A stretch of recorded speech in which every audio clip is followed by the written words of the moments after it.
See how that goes.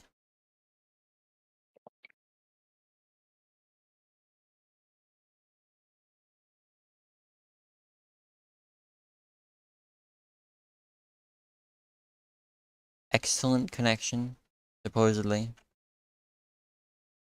Your audio sounds like you have excellent connection. Neat.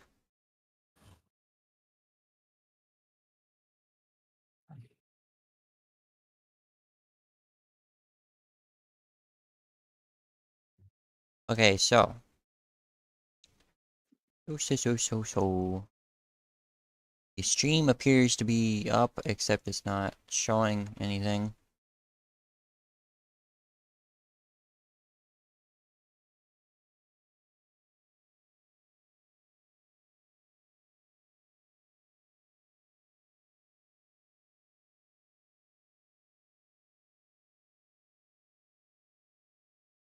Which is bizarre to say the least. There we go. I can see it. I see it as well. It's up. Very nice.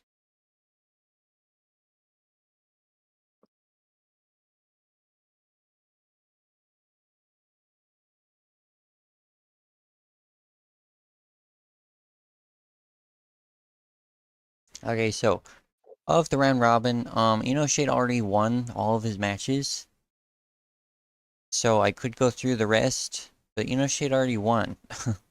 So it'd largely be redundant.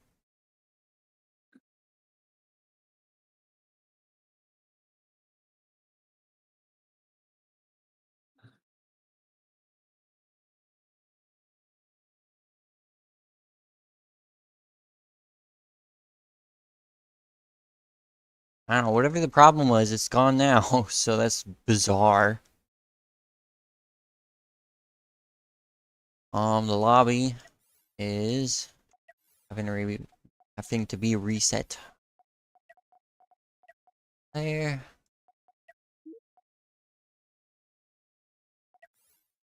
Alright, you can rejoin now, I would say.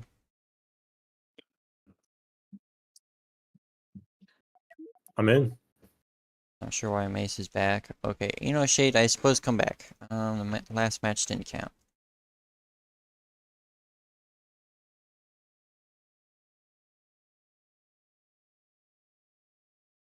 Hmm.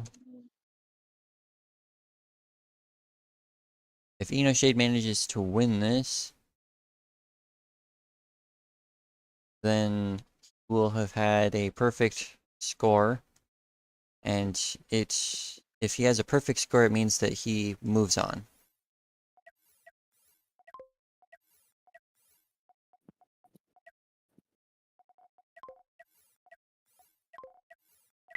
Alright, here we go. No problems, no connection issues. The numbers are all green, whatever that entails. Alright, so it's the previously established match. Shade is on the right side this time instead of the left. I suspect Shade will just drive the matchstick and obliterate some of the rails of Mace, and losing a single rail causes Mace to lose, so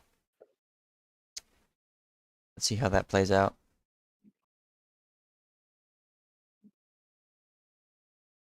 Mace would need some lucky rail shots in order to prevent.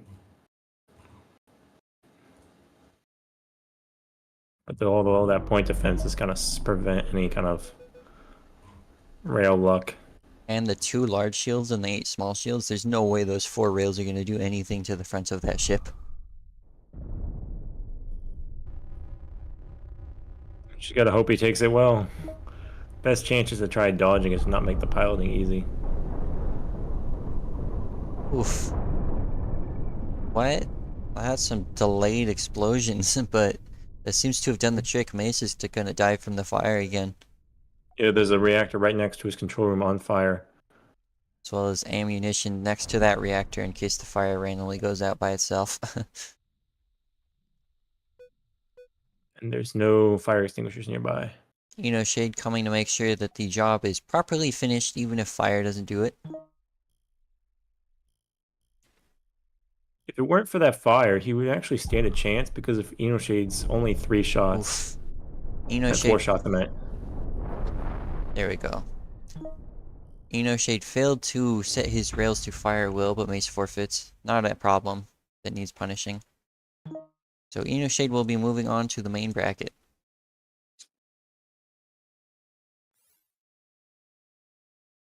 And as such, we have our main bracket. And first up is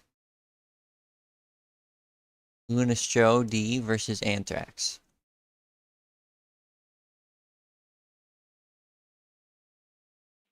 X.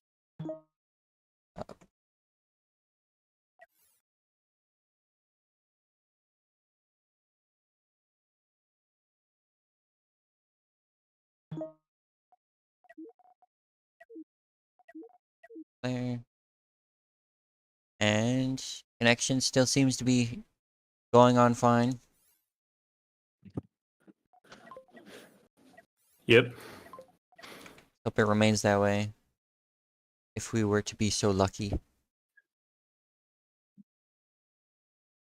Is this the second Red Robin for the top group? No, this is the main bracket. The way it will function is that the main group, any of the main group members, will be knocked into the losers bracket instead. The rest of the people are in single elimination.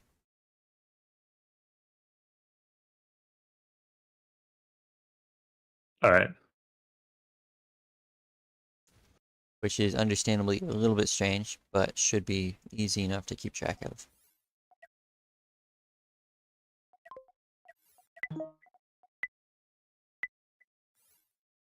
So this is a best of 3.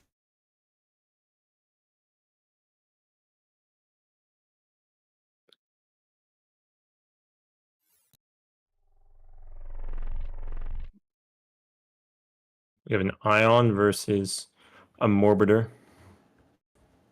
The classic that everybody has been seeing this tournament. Missile orbiters, that is. Lunastro choosing to discard their armor. A bold choice to say the least. Auto-firing the disruptors alongside the ions. This will allow Lunastro to have much higher accuracy at range, as well as the ability to actively aim, which is something that most of the time ion ships do not do.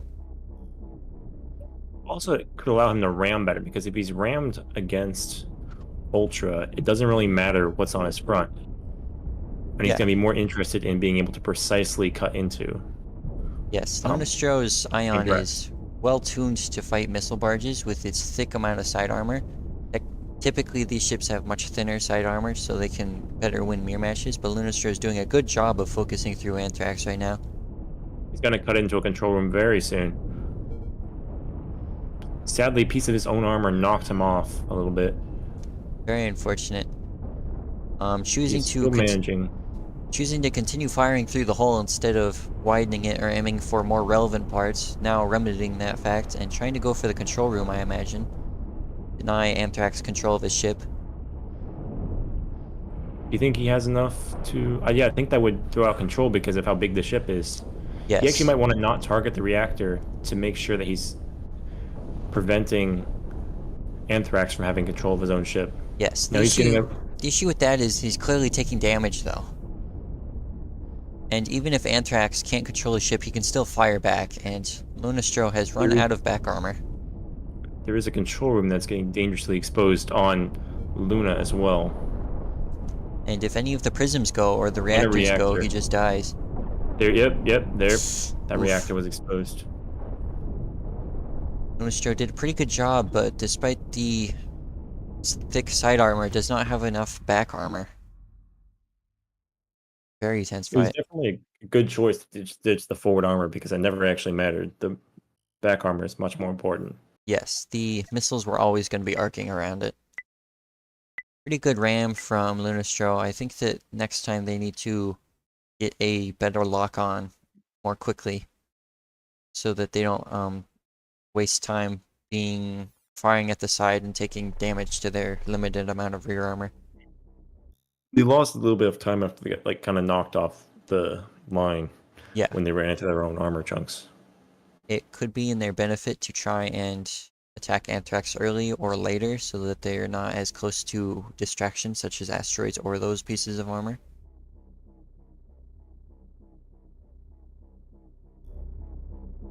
Anthrax is probably going to be playing more defensively. He's likely worried about the amount of damage and how close he was to dying last round, instead of being as aggressive as he was. It's gonna watch out with the exposed missile modules. Yes, the issue is the Anthrax can't run away and defend all of his parts, so he has to run at Lunastro or take damage, which is not a good position to be in. Oh, getting rammed against the asteroid is gonna mute his missiles. If Yes, this is Luna definitely manages ideal. to keep him rammed, that is gonna be very dangerous. This is definitely ideal for Lunastro. Anthrax cannot win in a shoving match, and if he's stuck against the asteroids, then his missiles are all not going to work. That should be pretty much the end of it right there. There's no way out of that. Fantastic play from Lunastro. Cutting Anthrax in half so that there's limited functionality. Unfortunate.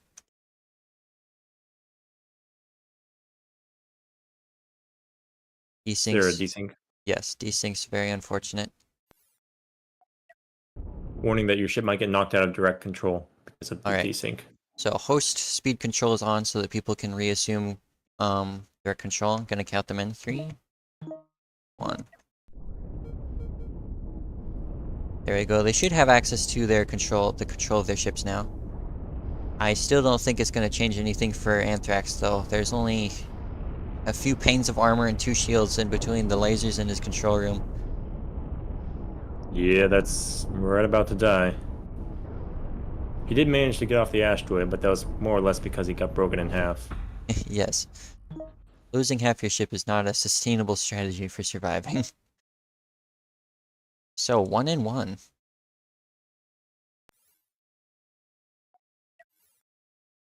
I think we can bet it's going to be Anthrax avoiding asteroids. Yes. The rock always provides, as everyone is always aware. See if Lunastro can engineer a situation where they get to take advantage of that again. Well, that's looking like it. Asteroids are right in the middle. That is a bit of a rough setup for Anthrax, I would say. He wants to be as asteroidless as possible, so that there's less distractions. Because of Because, how long it takes Luna to ditch the forward armor, that is giving him time to maneuver past the asteroids. yes, it's definitely a problem of that type of ship if you don't have the armor set up in a fashion that it can peel off if you move forward. It takes much longer to get rid of it if you are in such a arrangement. Yeah, that definitely improvement that can be made. I'm also wondering how, like, based off like the speed loss, maybe it's better to just hold on to it. And also by having the forks, it keeps him further away from Anthrax, which means it's harder for missiles to loop around behind him. The thing is, the aiming is super important for Lunastro. They effectively are dealing so much more damage by virtue of actually having aimed it. When it's just aimed forward, it takes much longer to kill an opponent because it can just be shifted over armor and such. Like Luna's lost sizable amount of rear armor, so this could go very badly. Anthrax But is he can definitely make on... this ram that... Oh, no, he missed the ram. This is still going to be very painful for Anthrax. Anthrax is losing quite a few of his missile modules. There's a lot of fire going on inside of his ship. Yes, the sustained damage of the fire and throwing out like half as many missiles right now is going to severely inhibit his damage output. Really running Luna's for his chipping away at life that right now. side armor, about to potentially cut off the back if he's lucky. But more Yes. importantly, knock out some factories. Trying to cut supply lines, potentially. Or just outright cut the segment off so that it can't be resupplied at all. I think he just keep knocking out missile modules. He's already taken out, what, 3? Yeah. 2 or 3? And this Depending on, and the ones that remain are missing a lot of their launchers. And this particular pattern that Lunastro is flying in makes it essentially impossible for the missiles to hit their rear, so they can just continue doing this for however long they want, even if it's not the fastest way to kill Anthrax. Fortunately, Anthrax, through the weight loss of having your sides torn off, and through piloting, is now rotating the face's armor forwards to prevent Lunastro from killing him as quickly as possible. He did almost turn a second ago, but he managed to get out of that. Yes. Almost overturning again, but still managing to control it.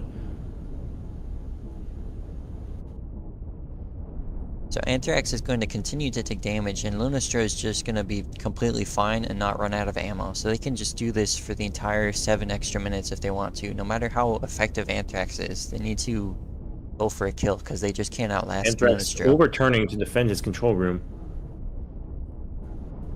Luna almost had an opportunity to take out some. Oh, the power is cut off to a lot of the factories. That's Yes. causing big issues. Lunastro decides to commit with a ram, it appears, but Anthrax has so few missile launchers that he likely won't be able to punish. He's only got 2 operating factories right now.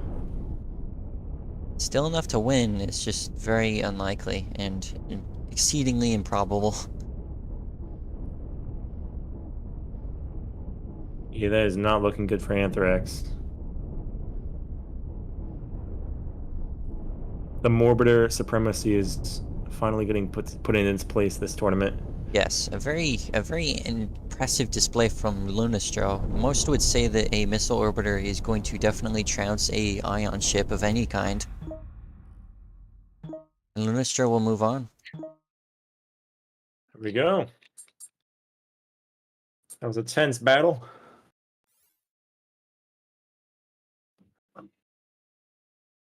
I love a good 2-1 result Yes. instead of a sweep. Next up is Salifs and Nick.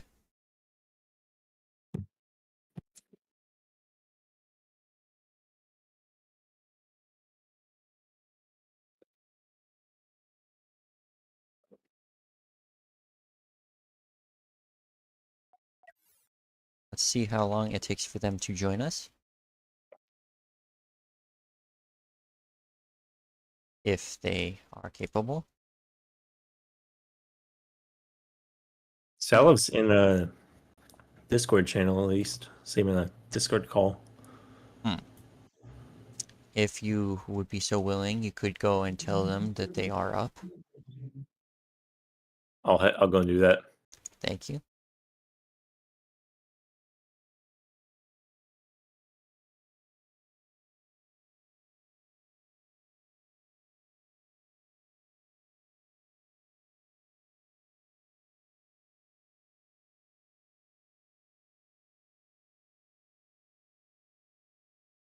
All right, I got Salfez. I don't see Nick. Hmm. Interesting. Nick was talking earlier, so I'm not sure where they would have went. Oh, he's in chat right now. The password is Muffin.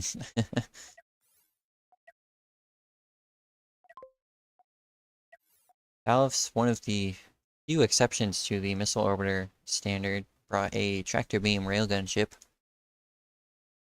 which are known for being problematic for opponents, but I don't know how effective they'll be against missile orbiters. It's gonna come down to piloting. Anything with tractor beams, it's really a skill of piloting to get your money worth. Yes. And Nick has 8 large shields on his missile orbiter, so it might be very problematic to get around it.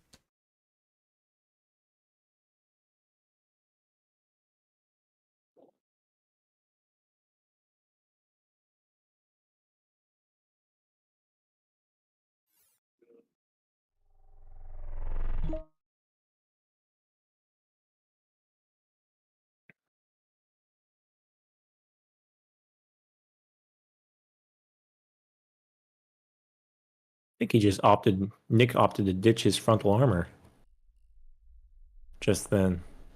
But why? So I'm not sure how it's going to come off when he only has forward thrust. I'll just stop moving your ship and it'll inherit the momentum. I think he's, yeah, doing a rotation to tear it off. But he's got to watch out to not get hit behind. Yeah, Salif's is a very deceptively fast ship and is getting very close to engaging already. So The Nick paint needs job helps hide that there are gaps in his armor, which makes you think he'd be a lot slower. oof, Ooh, already that's why loses you've a got to missile module. that's why you've got to always face the right direction with rails. Fortunately, Nick has fire extinguishers, so that shouldn't be too severe of a blow. This will probably hurt though. This will definitely hurt though. Ooh, that somehow did not take out a reactor, but it's cut off a control room from power and cut Esh. off his factories from power. Nick is That is largely brutal. out of firepower already. Salve's definitely delivering on the piloting that they're known for. Anybody that brings tractor beams is someone to be afraid of because anybody brave enough with that piloting has to be good with their piloting. Nick floundering, not really capable of doing anything anymore. Has 3 nukes at the very least, but that's just gonna take a long time to get through all that armor on Salus. You need to get very lucky somehow. I don't even see how you can do it. This is gonna hurt pretty badly as well. Salus, instead of going for the kill shot, make sure that Nick can't fight back in any capacity. There are no weapons left on him. And Nick forfeits accordingly. So that's the first of 3. I wonder if he'll keep his armor next time instead of having it flop around. I'm not sure what it would accomplish either way. Yeah, well, they need to be. The thing is, they need to be facing the right direction, and with the tractor beams, that's very difficult. Like their best bet might be a ram, but that's near with 6 tractor beams. That's quite a bit to fight against. Yes, ramming is not really a recommendable idea because tractor beams get stronger the closer you are to them, at Oh least when yeah, that's pushing. right. Yeah, so you're only going to strengthen Salus's push, which I don't think Nick is capable of dealing with how relatively few thrusters he has. I think ideally Nick would be behind an asteroid so that Salus does not get anywhere near him at any time.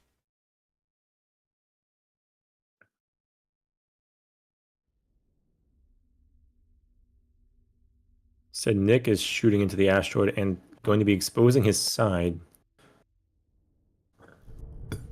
Oh, this is not going to go well. Yeah, that's exactly what Salus wants. It's a reactor already. Oh my. Damn. And a control room on fire at half health. And stuck on an asteroid, it would appear. My tip to Nick is to go with the punches when fighting tractor beams. Sometimes it's best to turn with them to spin, so you can use them to help you spin around faster, so you're facing the right direction. It's definitely in an unenviable position. I think Salus is skilled enough that such rudimentary tricks wouldn't do anything. Salus wins, probably the fastest set in the tournament thus far. Yeah, that was a brutal fight.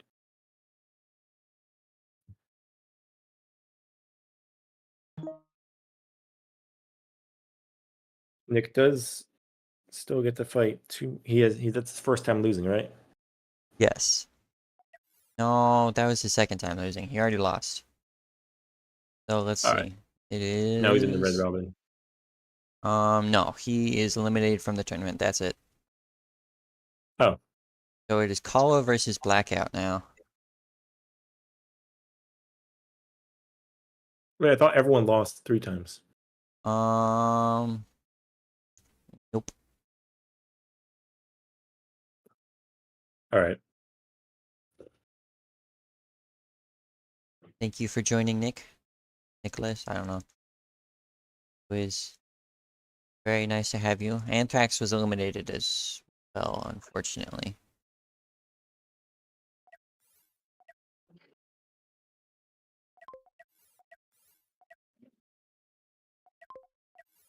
Always Rip Red, which was a fierce, well-received competitor versus Blackout's pretty standard missile orbiter.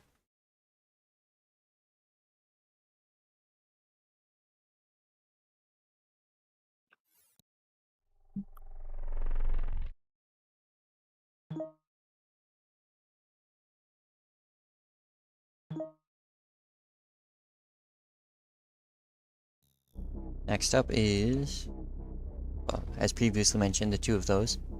I think the missile orbiter, if it hides really well, will just like always stay out of range, and then Call will never be able to punish it. It's a very heavily armored on the front.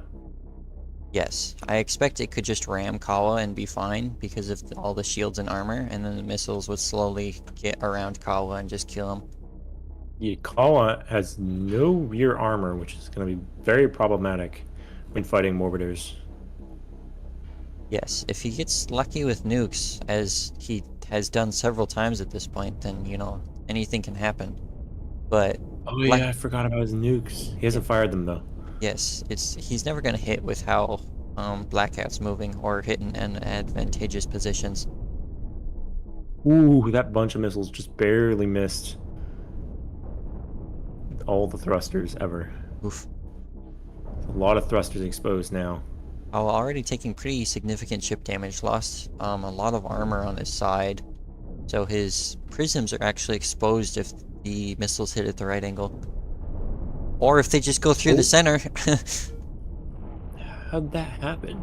I think they might have knocked something loose that blocked a shield or something. That is very shocking and surprising. Kawa denied And his main weapon now.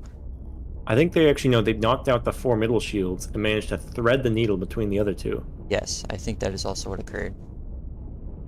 That's like a 1 block space. Actually, Kawa is still able to somehow shoot out front barely. It is not likely that the ions will ever come back into play though. Unless Oh, there goes a chunk of armor that too. occurs, I guess his ions can be used now, but that is a huge gap that can now just instantly kill Kawa if any missiles go there. Crew efficiency for Blackout is impressive. Yes, Blackout doing a phenomenal job, really establishing themselves as a very good player despite this being their very first appearance in a tournament. I Kawa think the trying to hold missiles on. are consistently firing every opportunity. There's no gaps. And Blackout wins the first of three.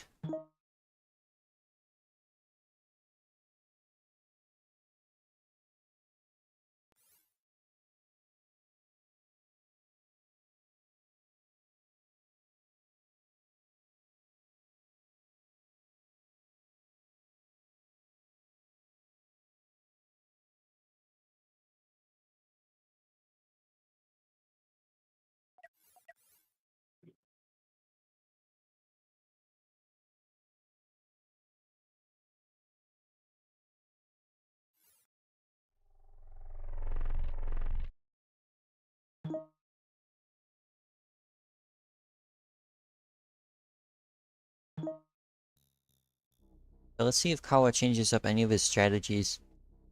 Ace Blackout's gonna do a fantastic job spacing since he always does.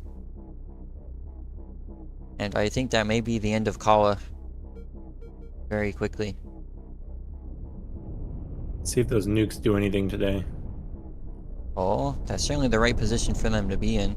If Oh, they took out a sizable hole on that side. If you can get around there, if Kawa might be can able to do launch another something. volley of nukes from that into that position, then it will deal a lot of damage.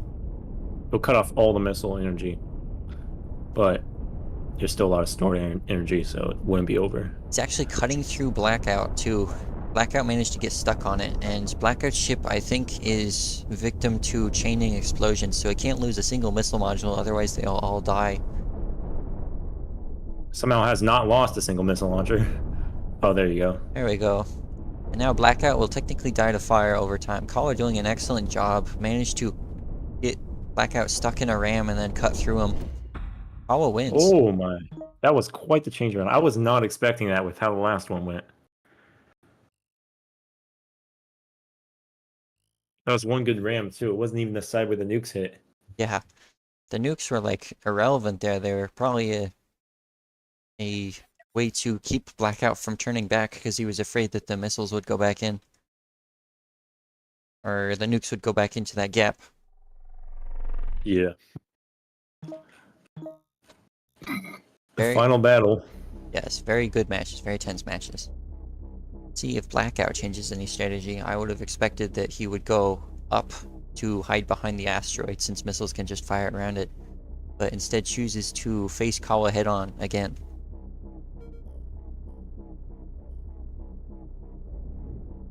See if anybody runs into that asteroid.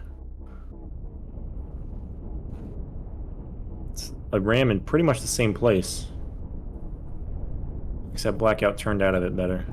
Yes, Blackout seems to be better focused on preventing the ions from boring through a specific location.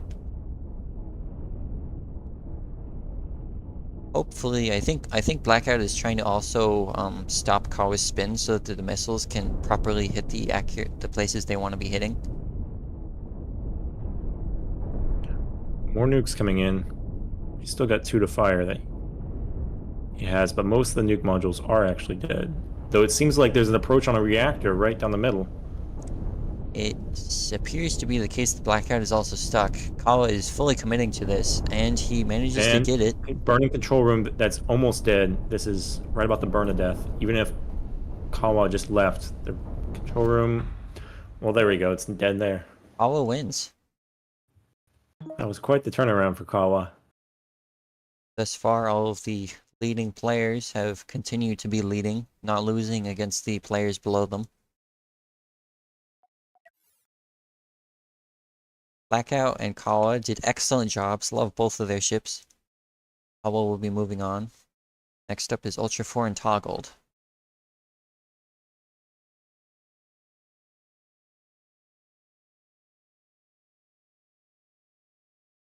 It's interesting. I thought the missile orbiters were going to be very oppressive this tournament, but it appears to be the case that um, there's sufficient utility in a lot of these ships that can just deal with them very easily.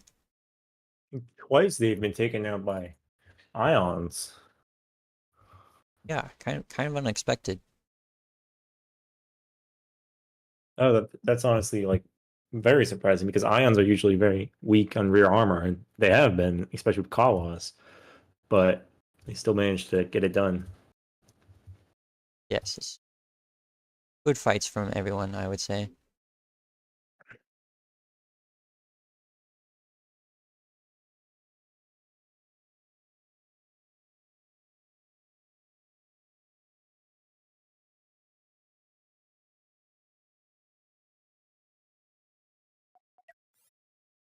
Had better be joining us at some point. In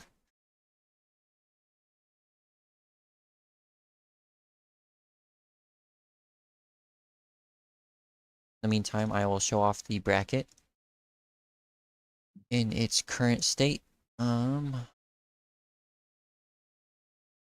this is the current bracket, as you can see on the stream, where all of the leading players have moved on, marked in pink. And because they were leading in the Swiss section of the tournament, if they lose, they will be knocked down to the losers bracket, in which case they will continue to fight. Otherwise, it's a pretty regular 16 seed tournament. Or appears to be, anyway.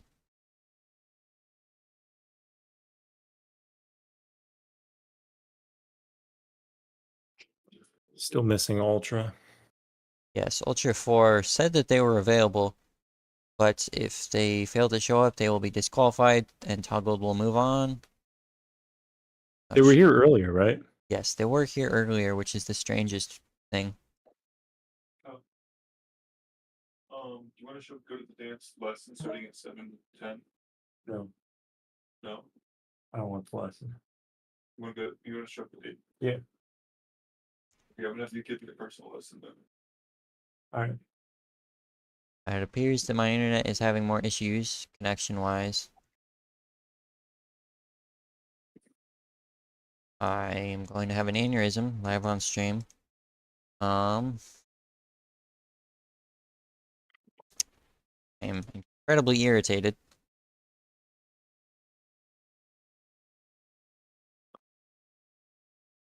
I don't understand. Why is it not working?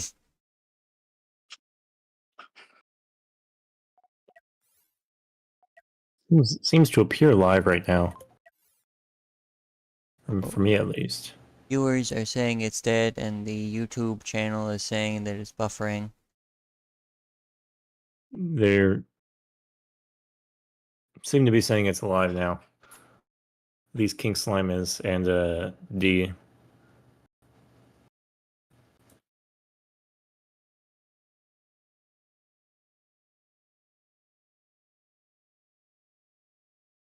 What's the stream delay at? I set it to 1 minute so that it had as much time as it needed, as well as normal latency.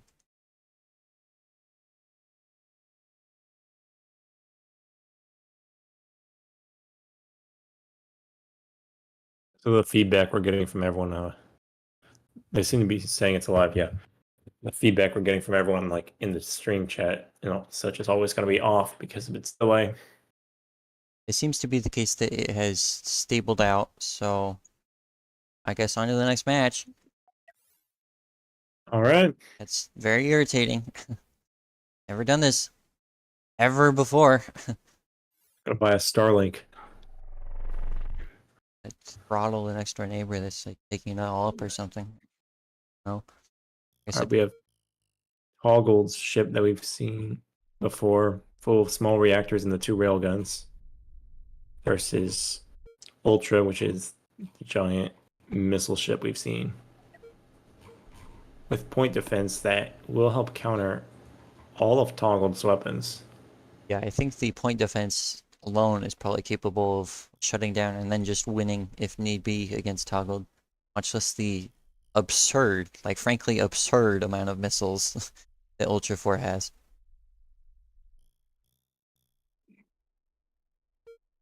Toggled might get lucky with EMPs that turn off the point defense, but like even then, there's so much ship to go through and so little firepower on Toggled's side. Ultra might lose some missiles to the asteroid if he's. No, they should be fine because they're angled forward. Yeah, They should be fine. the higher So amount now of the point defense did not activate for that. it seems to be the case that the higher amount of accelerators allowed to the projectiles to move fast enough to bypass it. It doesn't seem like a particularly high amount. I wonder if they were too distracted with the missiles or something like that. It could also be the case that Toggled is firing both of them at once instead of sequentially. Oh, that might. So Toggled But choosing to if he kite manages back. to stay out of range, Yes, this he could.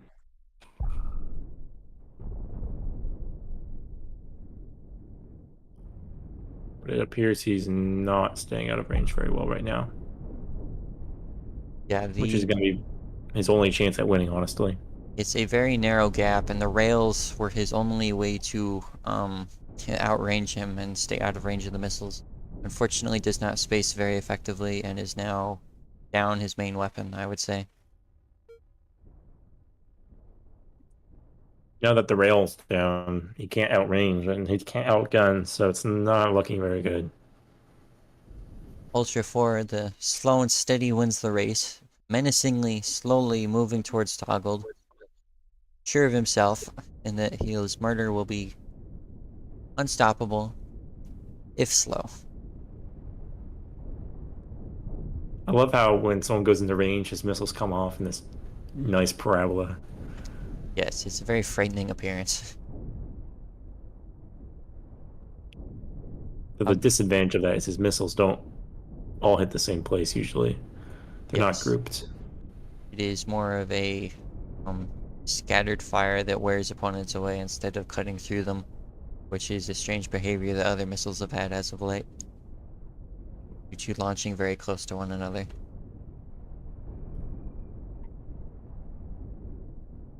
There's still a lot of armor to be cut through, so this might go on quite a bit longer. I can't imagine that Ultra 4 will run out of missiles before that point, though. Yeah. Well, he's halfway through, so it's unlikely. Well, Toggle is halfway dead, so The calculations were perfect. it's also the case that he has point defense. Like, I don't think it'll come up, but he still does have point defense that he can shoot at, Toggled with. Oh yeah, that's true. And Toggle's missiles are pretty much not doing anything right now. They have been consistently hitting Ultra, not doing anything but hitting him. Toggle continuing the runaway, moving a little bit faster at the very least because of all the armor he's lost.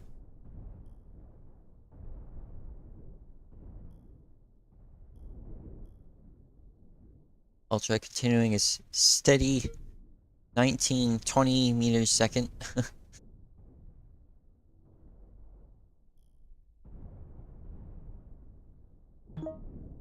I think he's been moving the entire time, but it hasn't done anything. Aw. Ultra 4 is likely bluffing, I would say. Trying to get Toggle to come closer. Well, Toggle can just zoom in and see that the launchers are loaded. No, it's not necessarily an effective bluff, but it is a bluff. That's the only way that statement makes sense.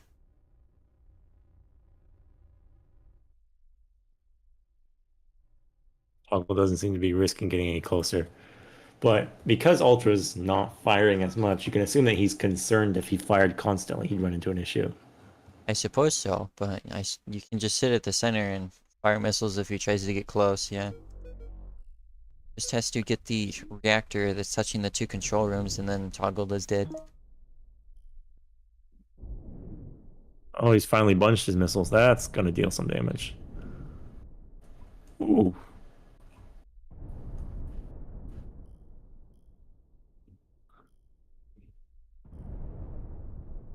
Look how the missiles cut right through that armor. And there's some coming around the side. Took out a thruster. And almost took out the control rooms with an explosion from a small reactor. Narrowly managed to avoid hitting anything relevant in terms of reactor control room or the other reactor. Well, the control room is at one of them is at a sliver of health. The other one's fine, but that reactor right next to them could potentially have seriously damaged the other control room and then ended it. So Toggle needs to make sure he's at like the right angle to avoid too much damage and hope Ultra runs out of ammo, which is possible, but I have a feeling it's not going to happen. Or at least not going to happen before it's way too late for Toggled. Yeah. Missiles are Is if he- arcing around right now. And there he goes. Those missiles all came in a perfectly straight line, cutting through the entire ship. Very impressive.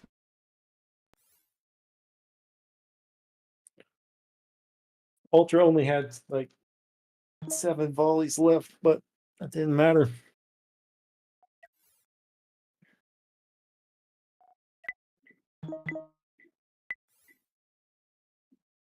Let's see if he can space more effectively this time, stay out of range of his opponent. Yep. He almost had it last time. He had the right idea. Maybe if he does enough damage, then his brickiness could lead to Ultra running out of ammo. If he also takes out the point defense, his missiles will have a lot better time. He just needs to aim at the reactors instead of the structure.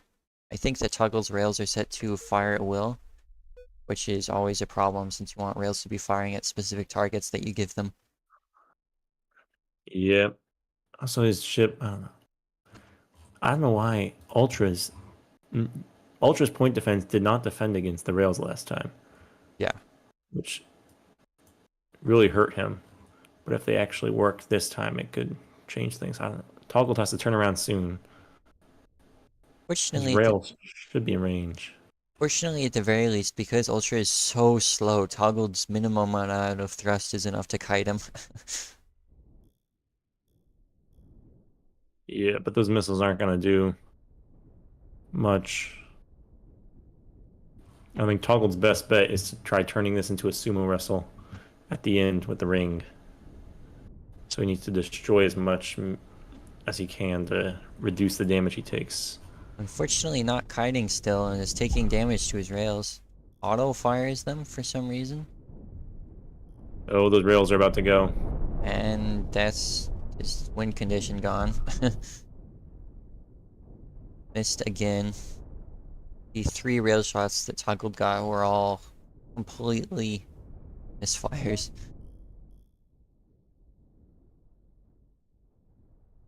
Seems like Toggle's struggling with his piloting. Hmm. It's a little hard to learn direct control piloting and such when you start off. Oh, he's Oof. at an angle where he's getting very exposed. Yeah, the huge thrusters are very hard to deal with because they have so much ramp up time. Most of the time, ships will be piloted in such a fashion that you always have them on, as opposed to having to turn them on and off for specific turns or maneuvers. Ultra 4, we're choosing to not chase and just sit in the center where it's safe.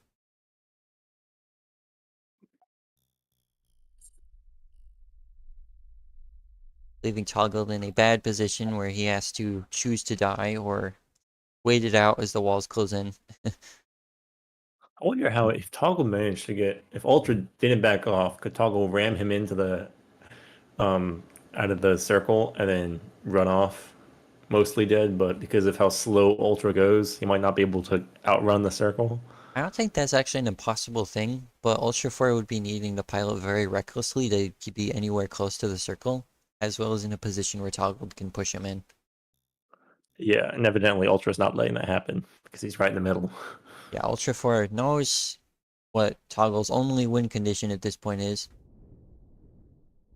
Past maybe the missiles having some truly glorious shots, but I don't think it's gonna happen, unfortunately. And that's half of his weapons gone already.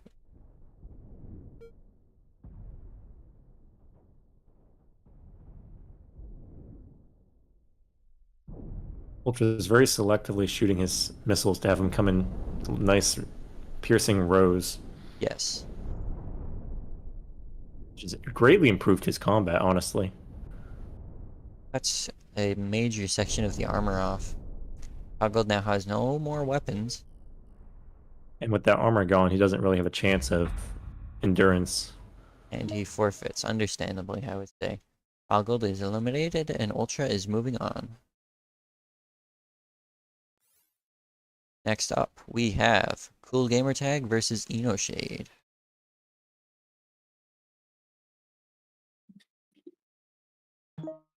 Shade managed to win 3 games in the losers section.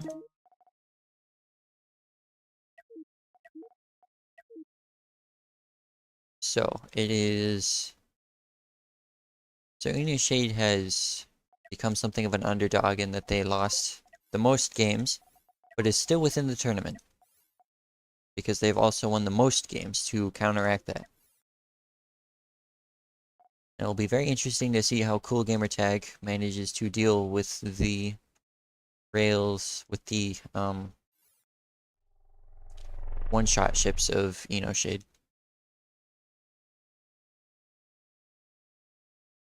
Cool Gamer Tag has enough rails, I think, to maybe get through Shade's suicide ship.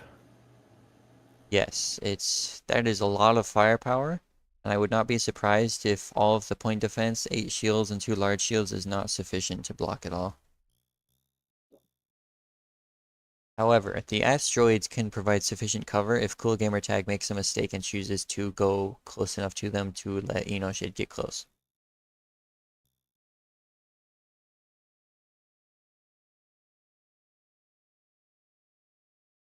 He's, Cool Gamer Tag does have to watch out because one good shot to his rear, and he's dead. Shade choosing to commit, and it And goes yeah, through. that should be game. Shade says GG. There's not really a way that he can win against Cool Gamer Tag. He's likely outranged or similarly ranged. And Cool Gamer Tag goes incredibly fast, so Yes. should catch up fairly soon and destroying all the railguns at once, leaving a very fast Shade. Shade forfeits. It's one more chance to potentially I wonder if Shade could have done something goofy with pushing around. I don't think he could have because he had so little force well, compared to Cool Gamer. he gets one more chance. Yeah. He might need to. It'd be possible, I think, for him to have some success if he could surround Cool Gamer Tag, but because Cool Gamer Tag is so fast, that doesn't seem like he'd be able to do that. Yeah, that's unlikely. The asteroid spawns in a semi-helpful position for Shade, but Cool Gamer Tag immediately clears it, knowing that it would serve as a shield. They're choosing to try and commit again, hoping that Cool Gamer Tag doesn't manage to shoot it. That Oof. was surprising. Cool Gamer Tag did not repeat last time, and there are so many fires. Huge amount of distraction. 10 fire extinguishers, though. Oh, Cool Gamer Tag evidently was not watching the stream to see what that stick does, and he neglected the importance of it. It's still possible for him to win this, but it's going to be very difficult with a nearly exposed reactor, but not quite Turn exposed. your shields on, Shade. Turn your shields on! He can win this, but he needs to turn his shields on so he doesn't get one-tapped. Turn your shields on! Oh no, Shade! He could have, especially with Cool Gamer Tag facing the wrong direction. Cool Gamer Tag doesn't have any control over his ship if he gets the right shot. He turns sufficient things off. Oh yeah, he took out a control room. No longer will that option present itself. Shade has a few remaining shots. Cool Gamer Tag just needs to tank them and Shade's out of it.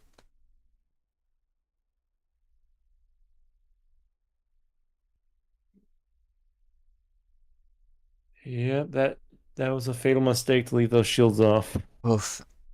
It's not... Now I don't think he could penetrate deep enough. Now, potentially out of it, like the two rails did pretty sufficient damage. Unfortunately, his firing timing is just bad, for lack of a better word. Cool Gamer Tag successfully deflected all of the shots on his corner armor, and Shade is taken out. That was certainly a close game for a second, but a small piloting blunder can end anything. Very unfortunate, but moving on. Game Night versus Slowking. GG, gentlemen. Cool Gamer Tag is moving on. Shade is eliminated.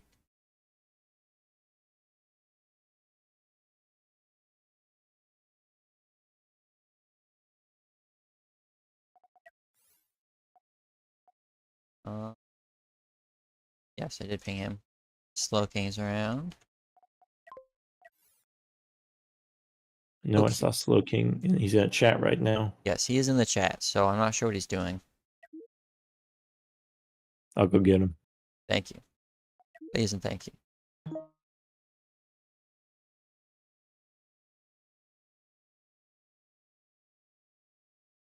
So, showing the bracket again. He's coming. Yes. Showing the bracket on the stream again, as we can see, there is... all of the leading players have moved on thus far. Ultra versus Toggled had no leading player, so it doesn't count. Now we have Game Night and Slowking, and then the matches.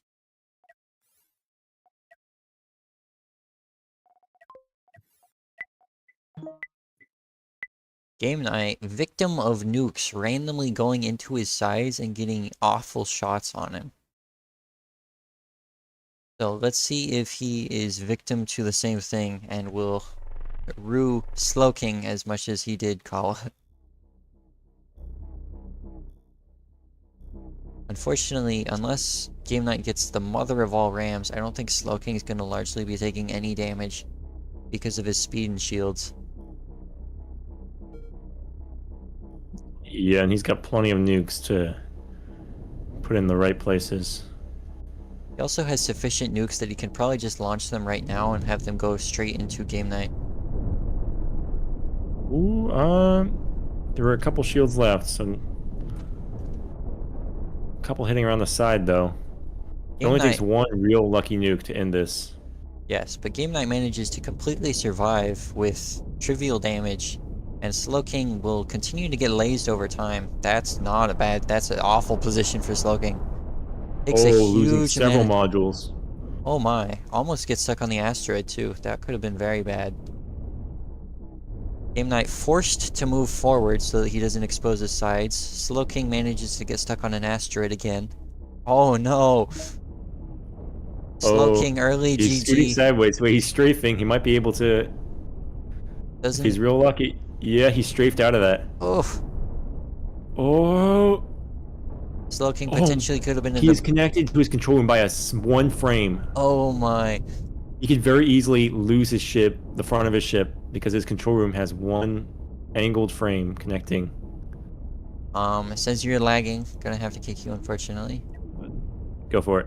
Yes, so moving on. Slowking doesn't have any weapons left. Well, he has point defense. Oh, but this gets disconnected. Slowking has no way to continue fighting back at this point. Game Knight will slowly tear into the ship remaining.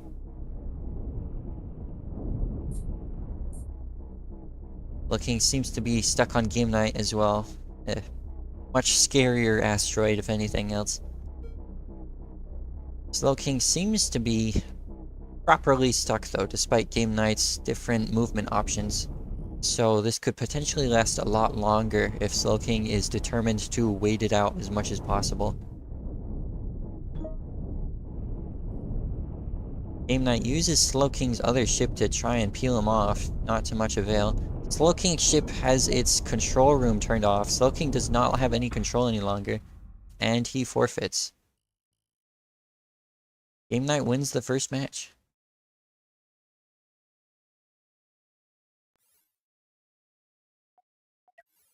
That one, KMC, you can join again if you want to. All right, there I am. Let's hope your connection doesn't suffer again.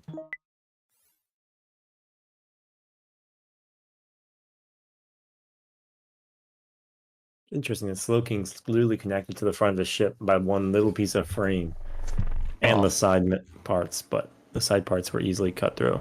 Well, if you don't make any mistakes, you don't need more connections. Slowking is well known for having very little redundancy in his ships. Famously, one of the players that loses due to lack of fire extinguishers, at least not in this case. Auto fires his nukes. All miss. That's not something you want to be doing given how nukes have very limited ammo, and if he gets stuck on his front, he's gonna take damage. Like, even if shields are good against ions, not at this range. Oh, that is... Ooh, now he managed to whip it off. It was getting kind of close to a reactor for a second. Managed, but those ions will cut through the shields faster than they can recharge, even if Slowking spreads the damage perfectly. Oh! And that was a surprisingly quick match. Game Knight does an excellent job tilting to prevent the nukes from hitting the wrong location, and manages to survive. Slowking was trying to engineer a situation in which case they aimed into his side, similar to how Kawa occurred, but unfortunately was incapable of forcing the proper rotation and misaimed the nukes. Also, because of how forward he was getting pressed, he wasn't able to aim it quite properly. Yes, Game Knight moving on. Slowking unfortunately eliminated. Probably a favorite ship of the contenders. At least among... will remain in my heart for the longest time. Next up, we have Crazy Gem versus Space Cat.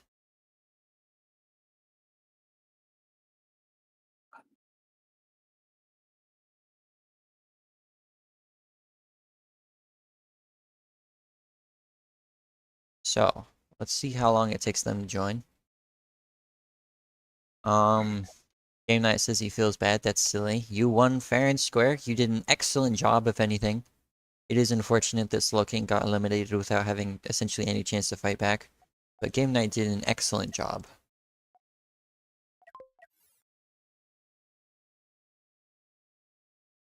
Percy Jim has showed up.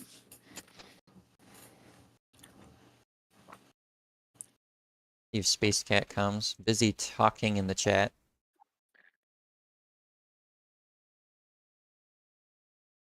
And there we are.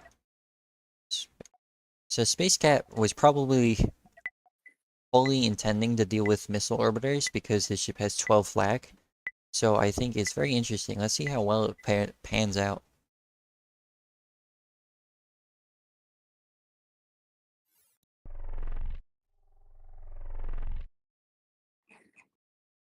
That will be interesting. Space Cat has probably one of the best aesthetically looking ships. In this tournament, anyway.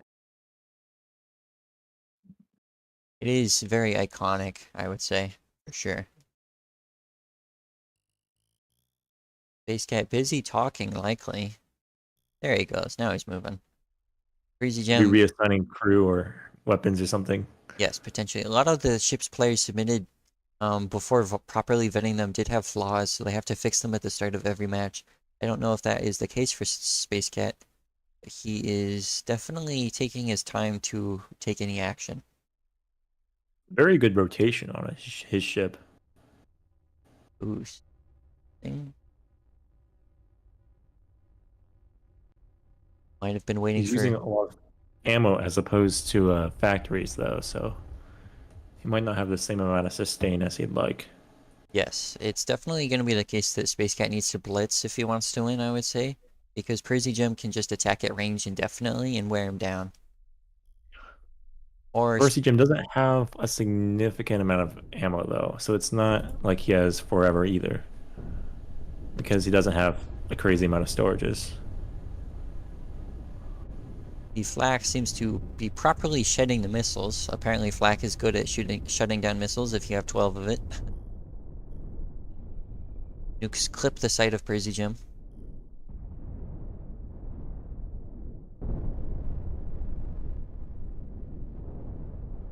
Unfortunately, because of how Flak works, you need to aim your entire ship where the missiles are coming from, which prevents Space Cat from using a lot of his weapons on Crazy Gem as he tries to play defensively. Half of his flak isn't seeming to be active. Oh, there's an exposed reactor. Oof. Space Cat doesn't seem to notice the death spiral he's currently in.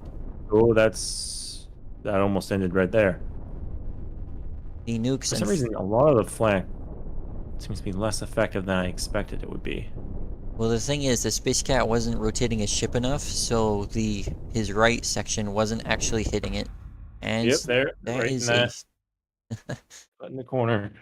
Crazy Gem did an excellent job, only taking 2% of his health and damage. It seems that the recent flak buff was not nearly enough to do anything relevant. Yep. Flak did not. Oh. I think part of the ship design is that the nose kind of blocks some of the inside flak. That shouldn't be the biggest issue, because it extends pretty far forward in terms of range. Space Cat just needs to aim it properly, which he failed to do so last match.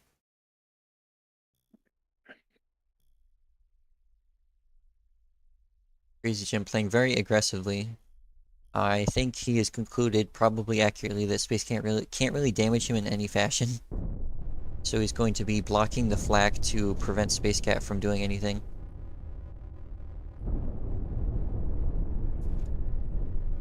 Space Cat's also not nearly as effective close quarters because his flak need time to shoot down missiles. Yes.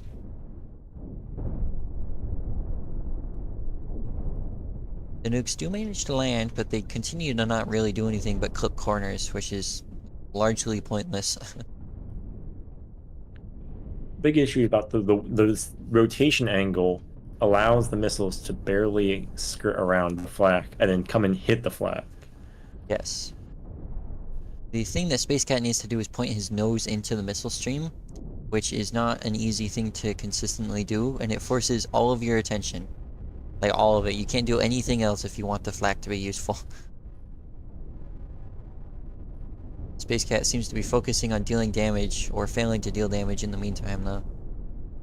I honestly think his best bet would have been to just focus on shooting down missiles and then Yeah. hopefully outrun Percy Jim's ammo, but that's too late now. Yeah, going for aggression is probably not what... Probably would not have been as effective as fully committing to the defense. It is unfortunately too late for either, I would say. And Space Cat has pretty awful logistics, as well as the cut logistics lines on his thrusters, so he can't even really move past anymore. And this should be right about... Oh, that reactor somehow survived that. He's got an exposed reactor that's at half health. And Prezi Gem is very There we likely to be go. targeting it, and there we go. Prezi Gem moves on. Well played, both players. For ship built against missiles, it's surprisingly vulnerable because of that rotation. I don't think it was necessarily built against missiles. Well, because it clearly didn't work, and because point defense is better. But I definitely expected it to not do so badly against missiles for having 12 flak. You would think that that would have some amount of impact. Yeah, the flat guns just didn't. And I've never been a fan of flat, so Flak evidently is for good reason. flak is a very cool option. It's just strictly inferior to point defense and just kind of bad. Yeah. Plays is It's no good. requesting 1 minute. Granted.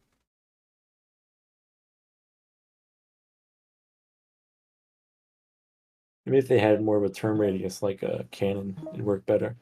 Well, they recently got a buff, but I don't think that the turn radius is much an issue as like range, ammo efficiency, Yeah. other things. It's what, 40-degree arc now or something like that? 45? I can't remember. 50, I can't remember. 25 in either direction. Oh yeah.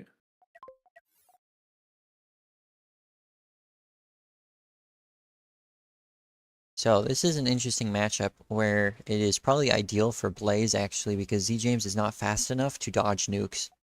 So it will depend on how effectively he can roll the nukes and how effectively Blaze can aim them to cut through Z James.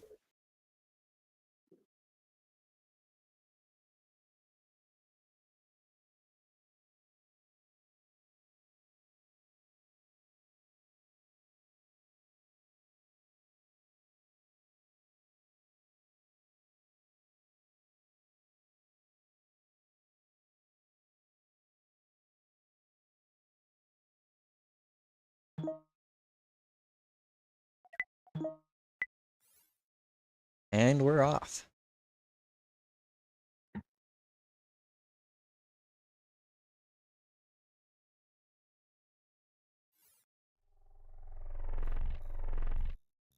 So let's see if Blaze can make use of the hyperdrive beacon this time around, or if Z James will choose to intercept the bomb platform,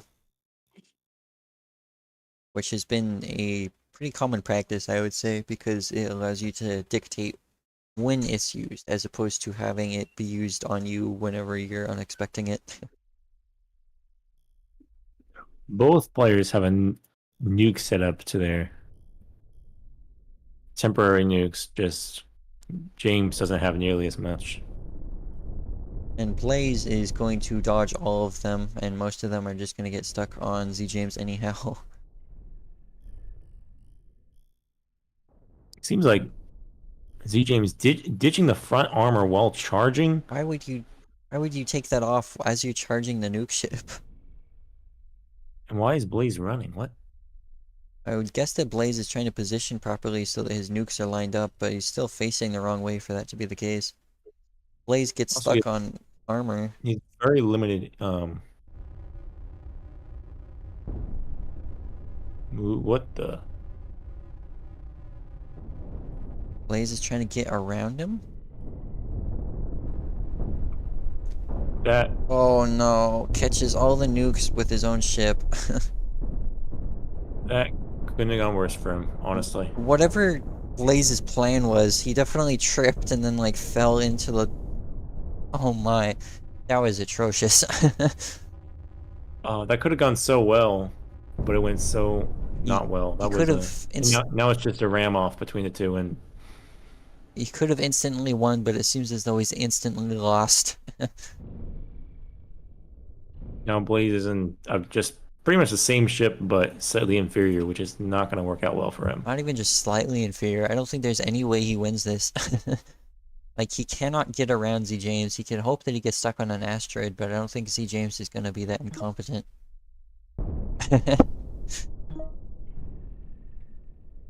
He could bleed him out of ammo if Z James continues spending it frivolously.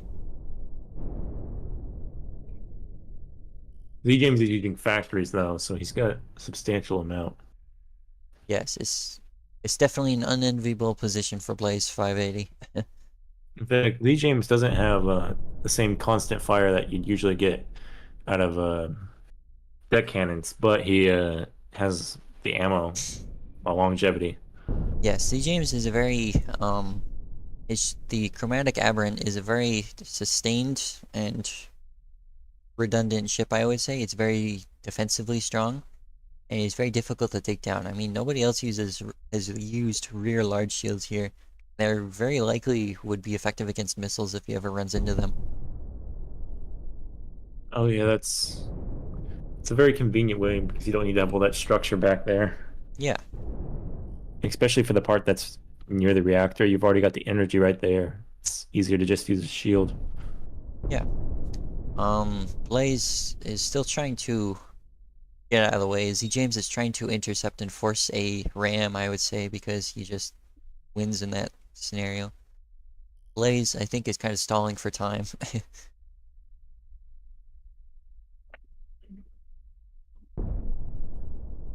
Oof. Deck cannons aren't even targeting anything, Blaze that is, so I'm not sure what his plan is here. That armor of his will be worn away eventually as well. I think he's maybe trying to run down the ammo. I don't know, but there's a lot of ammo left. Yeah, he's went through like, what, a 6th already? No, probably closer to a 7th at this point. Only a 7th of his ammo's gone. And he's been firing like essentially non-stop this entire time.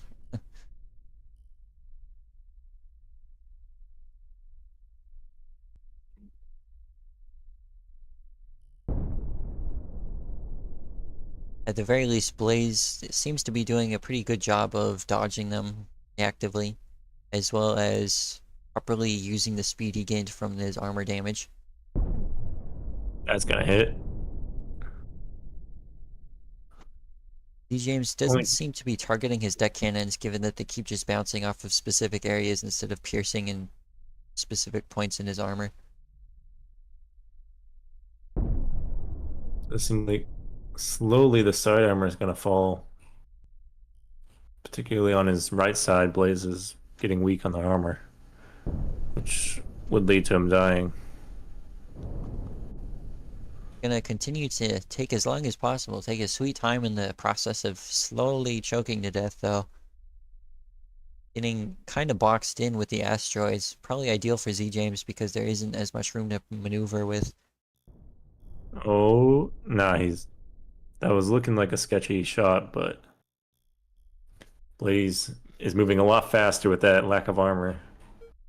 Even at Z James going top speed with all of his thrusters firing is only at most 90, but typically 80, whereas Blaze can pretty easily get to 100 and sustain that speed. Blaze hasn't Oh, even fired his guns. I don't think they're not even targeted or anything. he's fired them a few times, but yeah, he just like abandoned the concept of fighting back at this point. But Z James still has 2/3 of his ammo left, and they'll certainly last until the ring's pretty much closed. Yeah, like it's taken more than half the match to get through less than a third of his ammo. I don't think that C. James will be running out of ammo. If anything time related comes, it's gonna be the Ring of Death. In which case, Z. James can just tell his ship to sit in the center and rotate towards Blaze. There's Oof. already a hole in the armor. Relevant damage. Loses a thruster, is gonna have others disconnected. Does he have fire extinguishers on his gun? No. He has a few, but probably not enough to turn that fire off. Oh, he's only got one that's connected to that gun. So it could theoretically. It's killed crew though. The fire's killing quite a few of crew actually. It is very unfortunate. It might chain to the rest of the guns given sufficient time, and Blaze isn't exactly in a position to do anything but stall. No, the fire just got put out. There was one fire extinguisher in the right place that managed to fix that. Fortunate. I hope Z James doesn't continue to chase Blaze because it clearly isn't doing anything, and if he spends more time in the rod, he will eventually lose through that, I would say.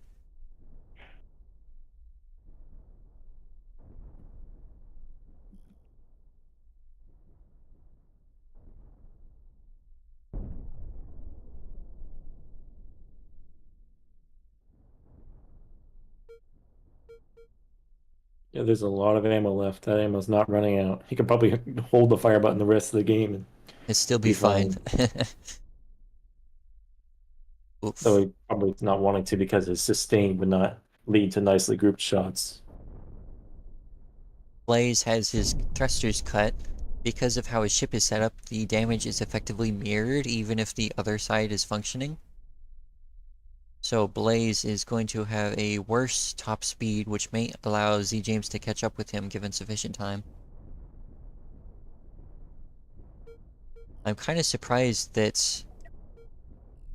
Oh, well, I see Z James just already went through all of the EMP missiles. Didn't store nearly as many of those, it would seem.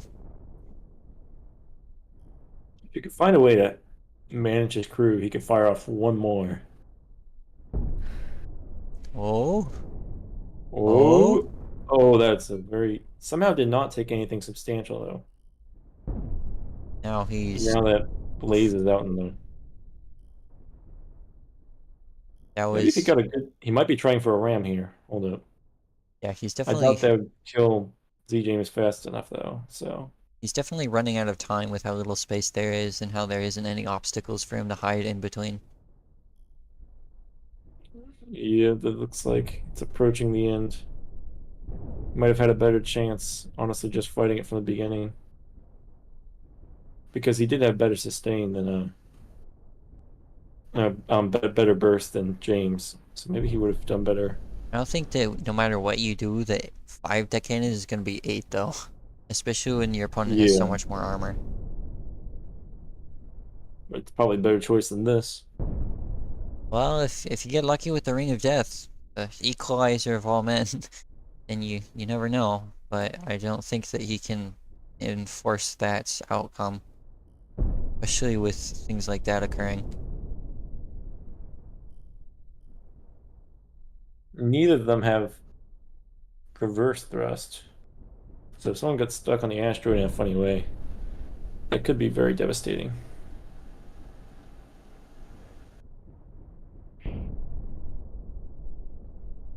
Ooh, that was a neat dodge, but it looks like it's about to be a ram here. Yes, it comes at heavy cost. Oh, they managed to kind of outmaneuver there, though. With Z James being really out of the ring there. But with how little armor is left, I don't think Blaze is going to be able to hold him out of the ring. Even despite the fact that Z James has spent a large time amount of the rod, he still has spent less than Blaze. Yeah, that's... And as he loses more and more health to the Ring of Death, he will be more and more fragile, and the deck cannons will just like shear through his ship. One thing I note is being closer to the middle reduces the amount of damage you take, and right now Z James is a lot closer. Yeah, Z James appears to have chosen to finally stop chasing, which is... If he just stays still, he'd probably just win. Yeah. He just has to Doesn't tell need his to ship to shoot. rotate towards him. That's pretty much all the thrust gone. In terms of reactor, yeah. Z James has much better reactor health. Blaze has 2 thrusters. He can spin in place if he wants to. Could fire back if he aimed his cannon. Look at how much ammo he has left. He did get to the bottom third, but still, that's a lot more shots. That's a couple more minutes. Yeah, He also still don't forget the sulfur that was in the yeah, factories. more than a So it's third. actually a lot more. It's 10, which is what that's equivalent to what 8 tiles. What is it, 8 or I think 10 tiles of ammo? Yeah. Blaze only wins through the nuke platform, which he needs to make good usage of. Yeah. Last And time he shot his nukes, then drove right into them. Yeah, it's if he wants to do that, he has to sacrifice his main ship so that it's occupied and can't deal with the ship behind it. Or he needs to do the aiming thing where you tilt your ship sideways and line them up to cut through your opponent. He does have to worry about dodge, though. One good dodge is devastating him. Well, the thing is that because of how fast the nuke platform is, you can just position it in front of the opponent so that you have to move forward to dodge or such, which would never Blaze occur. did a very nice dodge right there.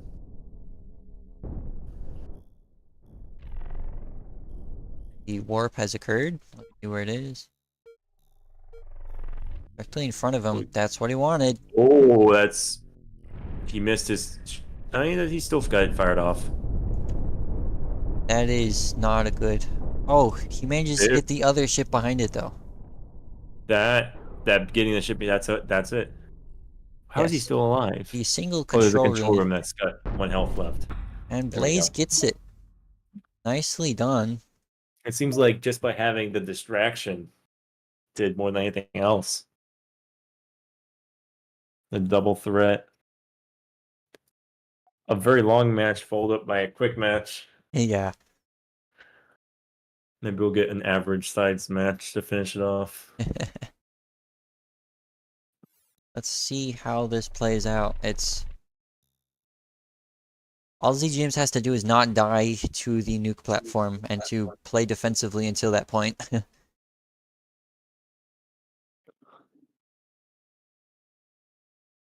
love how Z James his paint job counts off his nuke launchers.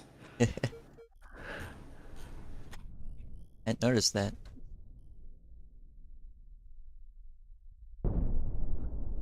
Oh? Oh, Oof! that is devastating because now just about all he can do is spin. All of the nukes hit as well, so Z James just needs to run from the nuke ship. Tilt, tilt, tilt, tilt, tilt.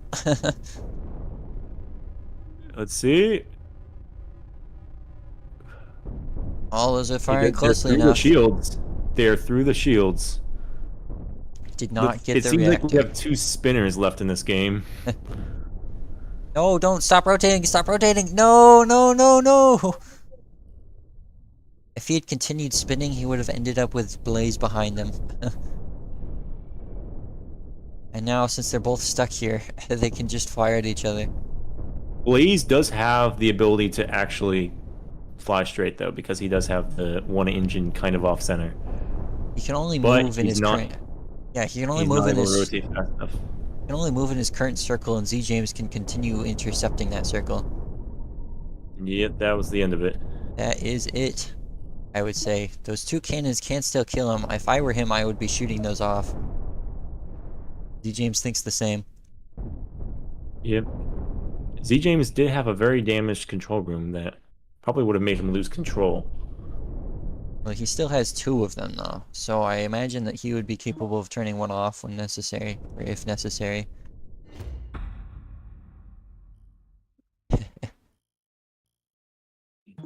That was almost went well for Blaze.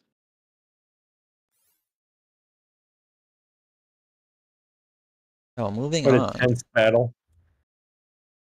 So Z James is moving on. Blaze is eliminated from the tournament. Thank you for coming. Let's see. Next up is Lunastro versus Salifs.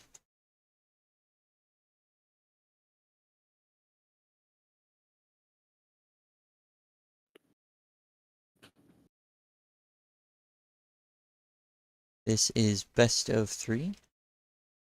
Whenever they make it here.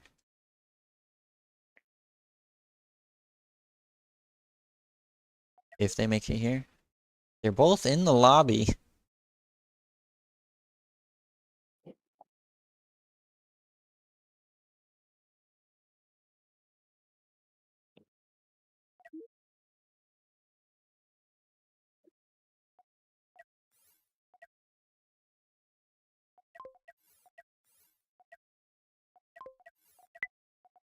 So Lunastro, D, and Salifs. Both of these were leading members, which means that they've been undefeated thus far.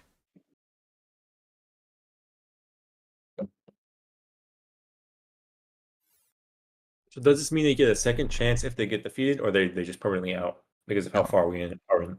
If they get eliminated, if either of them gets eliminated, they will be put into the losers bracket. In which case they have another chance to fight their way back up.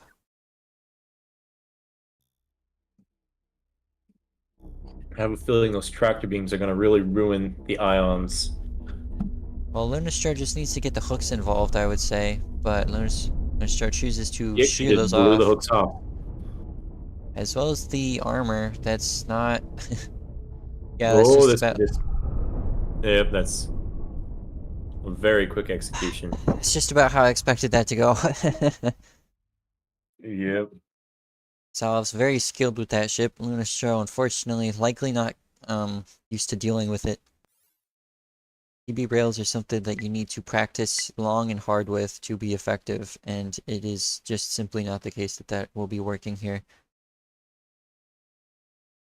Ideally, I would say that you want to be kiting against tractor beams to minimize their effectiveness pushing or pulling. And when you have a ship that only moves forward, you can't do either of those things.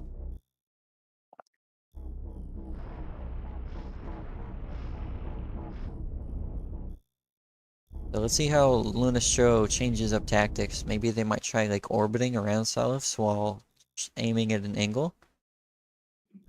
They're continuing with their strategy of ditching their front. They need to get moving soon because Yes, Salifs moves very quickly and is in range much quicker than most people expect. Rails are probably getting pretty close.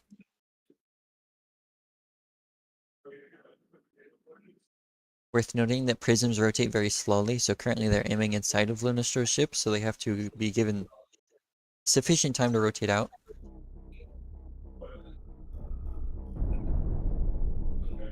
Fortunately, the thick side armor on Lunastro continues to bring them great boons.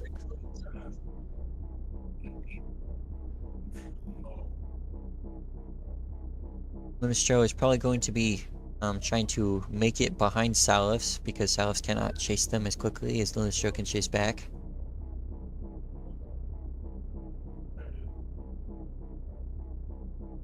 Salve's easily turning around. I have to wonder what Lunastro's plan is here. I Salifs, wonder if a full barrage can make it through those forward shields. I don't think so because there's 6. yeah, I don't think But there so. might be with 2 of them if it's placed well. Either way, Luna needs a ram, and that's not going to happen with tractor beams, really. Yeah, you do not want to ram against tractor beams because that gives them complete control over you. That's an awful position. No! Sal is fortunately not capable of punishing it. Comes close though.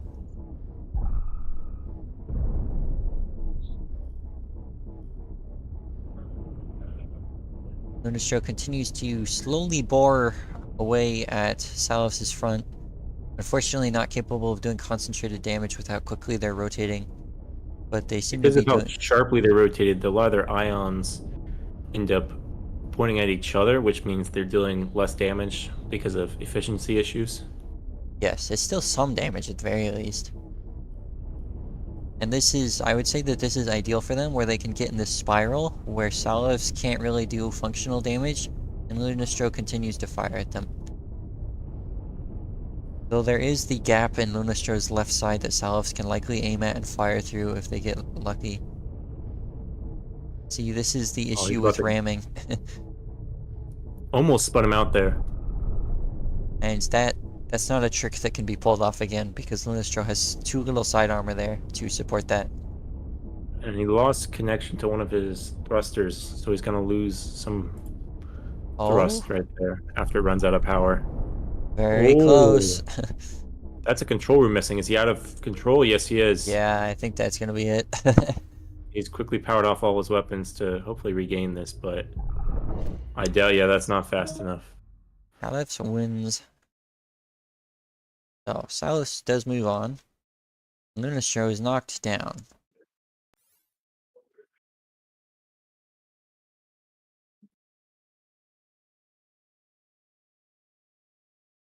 And next up we have Kawa versus Ultra 4.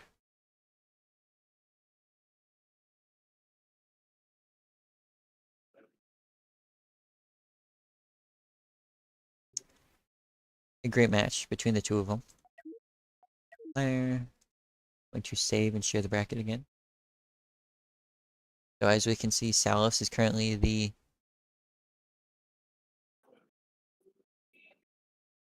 semifinals. I don't know. And then Jody is in the losers bracket and will have to, if they want to win, beat 2 more players to get back into the main bracket, and then the third to win. So it's definitely an arduous but possible journey. Awa with Rip Red.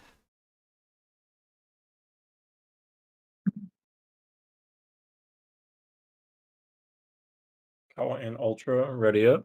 They were both ready, and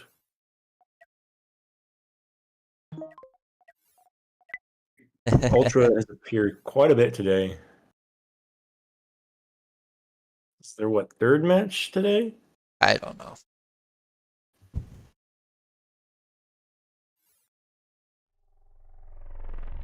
We get to see the Great Diamond again. So I'm interested in what Kawa's strategy here is. He can probably dodge missiles. Can definitely tank them on the front, but not the rear. The sides are questionable. The nukes are probably not going to be doing anything. Yeah, and let's maybe get some drive-bys with well-targeted nukes because of how slow Ultra goes. Yes, I don't think the Ultra is going to be dodging or even mitigating nukes at all. And it's worth noting that rolling the nukes by rotating will cause his missiles to misfire and he'll lose damage over time. Ultra has a surprising amount of rotation. I was thinking Kawa could try sneaking around the side and fire the nukes right at the center, but that seems to not be happening. As you can see, the missiles are all not going to hit Kawa though, because he's spinning too effectively around Ultra 4. So they all spend time chasing. He's currently wasting ammo, I would say. All of the nukes shot down. Not a pretty rare occurrence that PD shoots down nukes.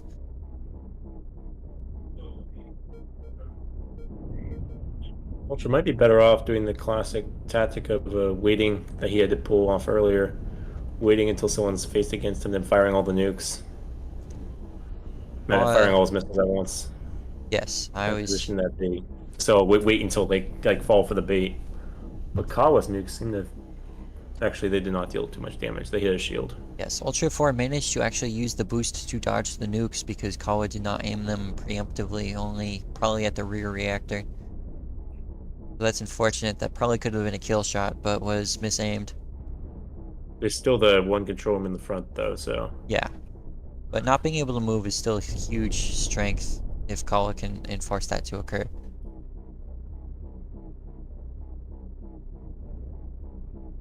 Unfortunately, the nukes continue to have issues with their aiming.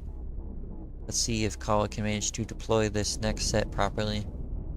Or get damage with his ions, actually. Cutting those shields out would be a very advantageous option. A good line of missiles hits the back, it could be game for Kawa, so he has to watch out. Oh! The Oh! nukes almost got the second control room. That was almost a double, taking both at once. So the current issue is that Ultra 4 did not target... Hold that Oh, thought. there. Yeah, that's it. Kawa gets it. Nicely done, Kawa. Nukes continuing to prove their worth as a side armament.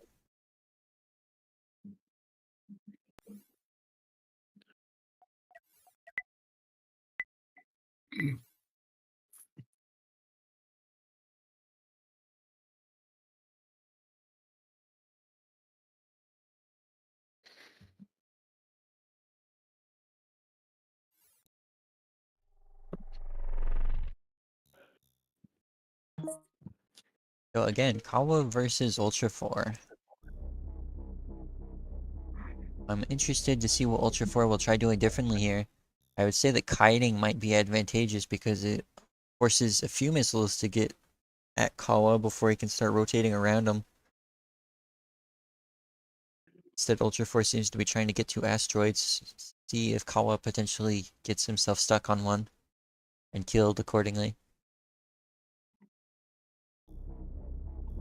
Kawa going straight for that center center group of engines and everything. Yes, Kawa, having learned from the previous fight, I would say, is now trying to reproduce the effects. That's not Oh, he's losing big engines there. that's an awful position to be in, though. He lost. He only actually lost 2 of them, Even but he lost some corridors, so all of his outside engines are going to have a much slower recharge because his crew are having to walk against a fast corridor, oof. a walkway to be exact. Kawa even did take a little bit of reactor damage, but seems to be making up for it by fighting back at this point. Trying to cut out the top control room as he kills the back one. He is successful and gets it. That was much faster. Nicely done, Kawa. Riskier maneuver, but more advantageous.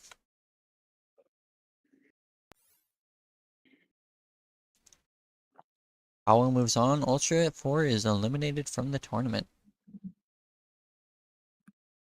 Cool gamer tag and game night next.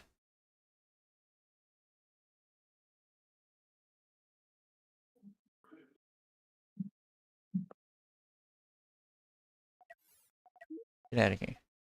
Okay.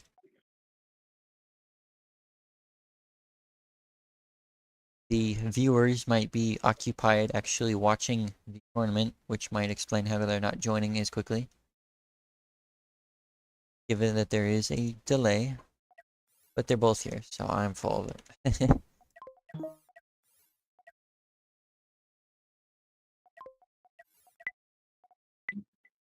So the all-forward ion ship versus the all-forward rail ship. I've seen how ridiculously devastating Cool Gamer Tag's ship is, and I think that if Game Knight is not careful, he will just have his 6 shields shot through and shut down. So I would say that Game Knight needs to get close by rolling his armor, and then ramming him so that he can't fan anymore. Cool Gamer Tag There are a is... lot of one-shot opportunities on game night. Anything that destroys one prism destroys everything. Yes. But Game Knight only needs to start touching him, and then Cool Gamer Tag loses. And that is the one shot that Cool Gamer Tag got off on it unharassed. So let's see how Game Knight punishes it. The teeth will... Well, only 2 shields left, but Cool Gamer cannot get out of the ram. Cool Gamer Tag needs to set the rest of his rails to fire at will, I would say. But it is not going to be enough, I don't think. There was 1 shield left at one point, so it did come very close. But that should be the end of it. The angle that Game Knight was at was probably preferable in that it was harming the reactor, but it'll take a little bit longer now. I don't think that Cool Gamer Tag can make it through the shields by auto-firing at all, so that is it. Very quick blitz of a match. I think that's one of the 2 losses that Cool Gamer Tag has had. Only 2 losses. Let's see if Game Knight can reproduce it. I think all of these matches are going to be quick because both of them have kind of glass cannons with their ships. Especially when matched up against each other. They aren't even necessarily glass cannons, it's just that both of these ships have invested in overwhelming firepower.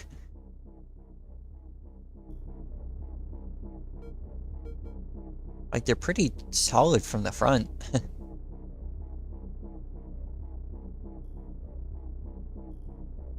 It's just that all that armor is turned into paper. Oh, that's a good...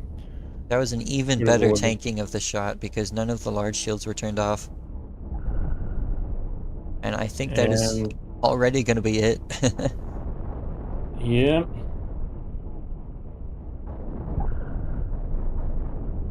There's no way to get out of that.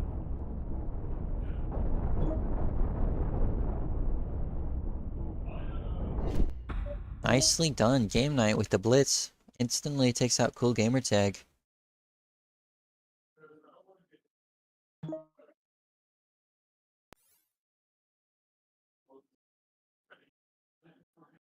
So next up we have Crazy Gem and Z James.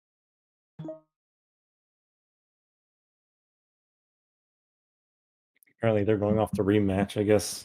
Cool Gamer Tag's not satisfied with that outcome. I think he did have maybe if he maneuvered differently, he might have had something to get around the side.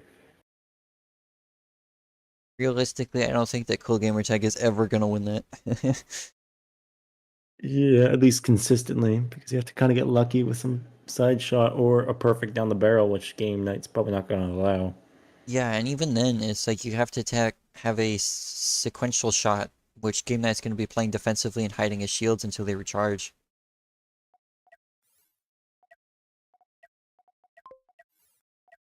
Wouldn't they make it? I feel like I think I don't know if they can go through the shields. I feel like they might be if they all go perfectly. I think they should get through the shields.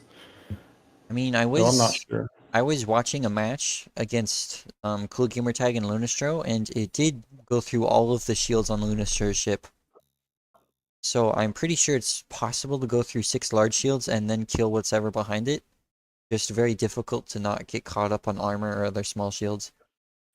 Yeah, like you can't hit anything. You need a perfect shot. Yeah.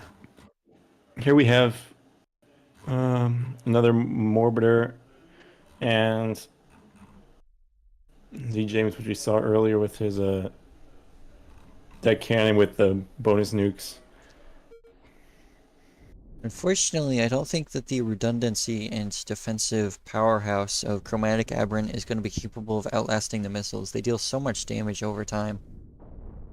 One thing is those EMPs are going to shut down missile factories, and he just took out 3 of them. They're going to come back online, but Z James disconnecting his armor more often than not. I'm kind of surprised he didn't readjust that budget for something else with how he's never used it. yeah. Maybe it's meant for a deck cannon ram or something. Potentially. Crazy Gem does manage to get caught by Z James. He does manage to rotate in time. And those shields are going to actually come into play. We're talking about this. The deck cannons will likely shear through the front armor given enough time, and Crazy Gem can't get off. Seems like they're mostly off. A lot of missiles hitting the back, so it's starting to break through those shields. Yeah, one shield module already gone. Oof. Seems like Z James is just trying to fight to get off to avoid that. Z James Letting his forced, shield recharge. yeah, forced to abandon his advantageous position where he was breaking through the front because otherwise he would start dying. And even then, he already took a lot of damage in his thrusters. I wonder if he could out sustain the damage because he has so much frontal armor. If he doesn't get rid of that frontal armor and just eats missiles, he might be able to outlast the ammo. That's what I was thinking too, is like you just hold out your opponent as you wait for the rod to close because the rod directly benefits you more. Unfortunately, just because of how much damage, unbalanced damage the James has taken, he is now limited to like 20 meters second speed. And is now can't even rotate out of the incoming missiles. That's looking like the end of it. He could over-rotate the other direction. That I think would have been a better option for him. Yeah, unfortunately, Crazy Jim is coming to finish the job. Still completely functional, only taking armor damage. Taking a second from his turning to go type up. It's not as if he could do much else. It's a few more scratches into Crazy Jim's paint. Unfortunately, will not account for much. I would say. Missiles. Crazy Jim timing his missiles very well. Yes. So they come in lines. That's something that Crazy Jim has been doing very effectively the entire tournament. D James taken out.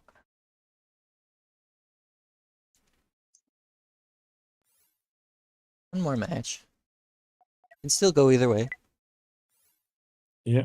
I think he just if he holds on to that armor, he might be able to out sustain because Percy Jim, like most missile orbiters, don't have an insane amount of ammo. Like most people in general. I don't think that he can outlast all of the ammunition, but he can stall for time. And stalling for time is definitely going to be better than trying to go for a blitz against a missile orbiter. Also, if he loses the front armor through the missiles, he'll be moving pretty fast. Yeah. For better rams.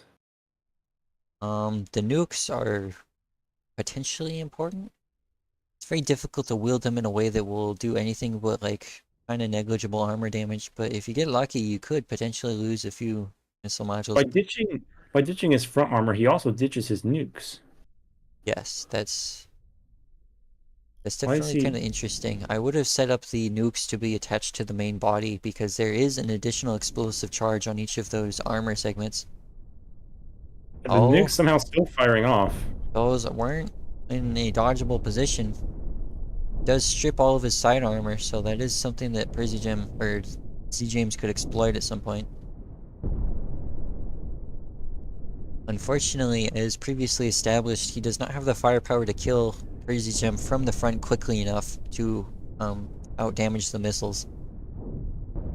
It seems like he's using the same strategy. He should probably try to change it up. He needs to Because now probably, he's about to lose a lot of thrusters. yeah, the shields are off, so he probably needs to choose to, yeah, there he goes. Chooses to focus on defenses. Probably, or I would say it's the right move. Has he ever kept his front armor? I don't think so.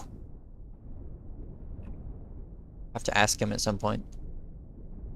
I think he has to because I've seen him fire the nukes.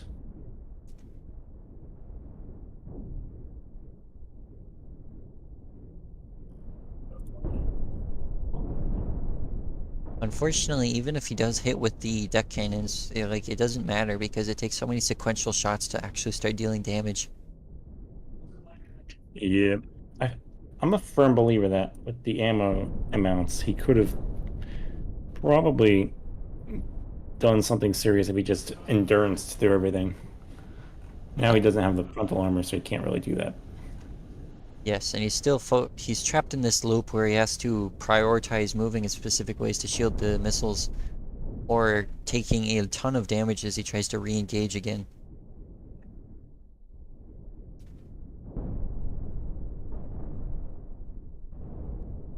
And unfortunately, as he attacks Percy Gem, it only increases his evasiveness because he just has lost nothing but armor.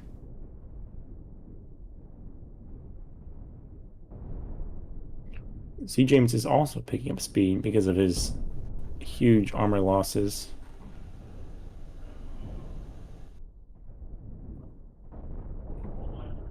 Oof. Now he's starting to get some holes in the armor. He does have some decent internal armor, though, so...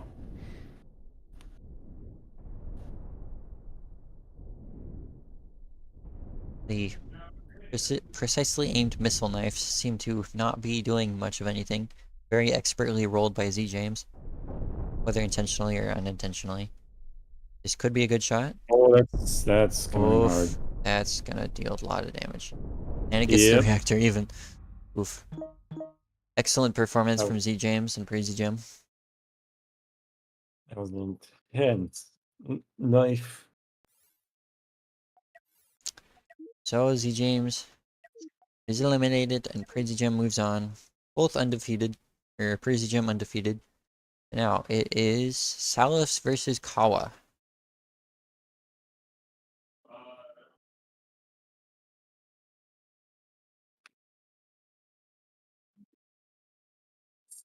Kawa's got an ion, right? Yes, Kawa has the Ion Nuke hybrid and Salus has the TB rail.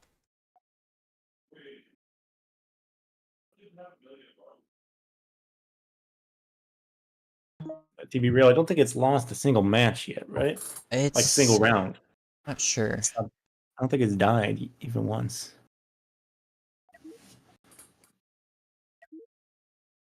Salus is still in the chat but not joining.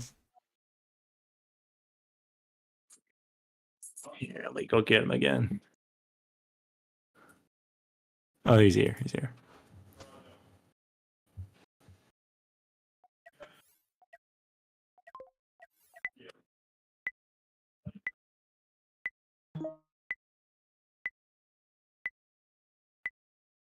ILY.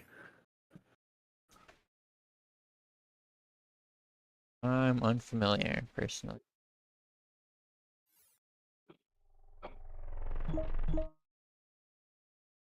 Seems like there's bromance or whatever. I see. Love you. Yes. good friends, as most of the community members are in the competitive group. Salves is claiming technical issues, it appears.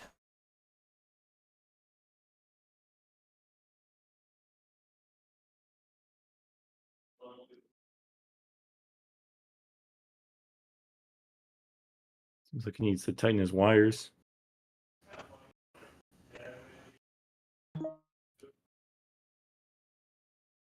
It'd be very unfortunate if Salves was disqualified because of technical issues, so let's hope he can fix it.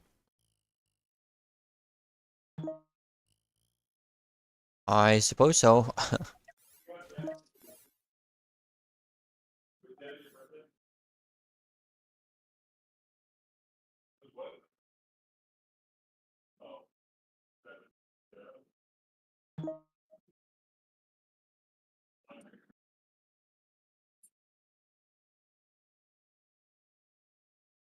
If he gets disqualified, does he go into the Robin? I would say the disqualification means that you're dropped from the tournament. All right. And it is just a regular elimination bracket in the bottom, not a round robin. Salves joining already, impressive.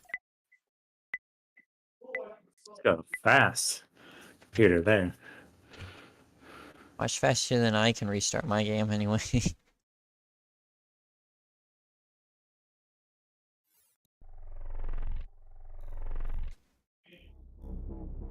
Let's see if we get another update dropped in the middle of the game.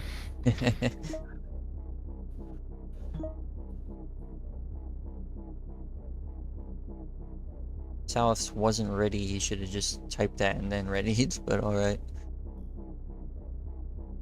So Kala has even a thinner side armor than all of the opponents that Salves has killed thus far. And Salves goes Oh. for the nukes, nice shot. Nukes, and Some nukes are coming around, but they're gonna hit armor. Decent. Oh, almost took out a rail. yes, Kala did use the nukes in a way that forced Salves to deal with it, as opposed to going for the kill. That's not a trick that you can likely reproduce though, because he's running out of nukes. Honestly, if that had aimed well, it could have dealt. Oof. Now this, yeah, Yeah. it was a very nice shot with that nuke. If he got lucky, he could have got some real serious damage with it. But maybe next round he'll get something substantial. As has been established by Kala, it's one nuke is all you need sometimes. I think it's it for this match, though.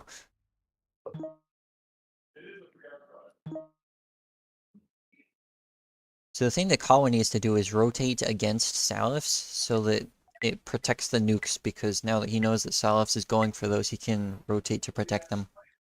The issue is figuring out which side Salifs is aiming for.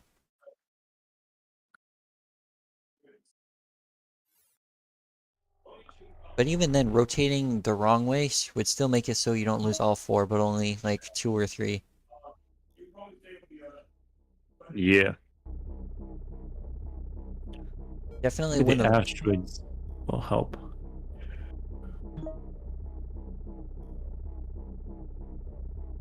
Both of these players are very fast typers. Yes, it's very impressive. The collar does exactly what I described. Expertly done. Unfortunately, the rotation of Kawa is going to be lethal. Oh! That's going to be He's it. still functional, but he can just about spin and that's it. And I'm sure Selfez will take advantage of that with his tractor beams to make sure. Yep. Blistering fast match. Unfortunate. Salifs will be continuing on, and Kawa will be dropped down.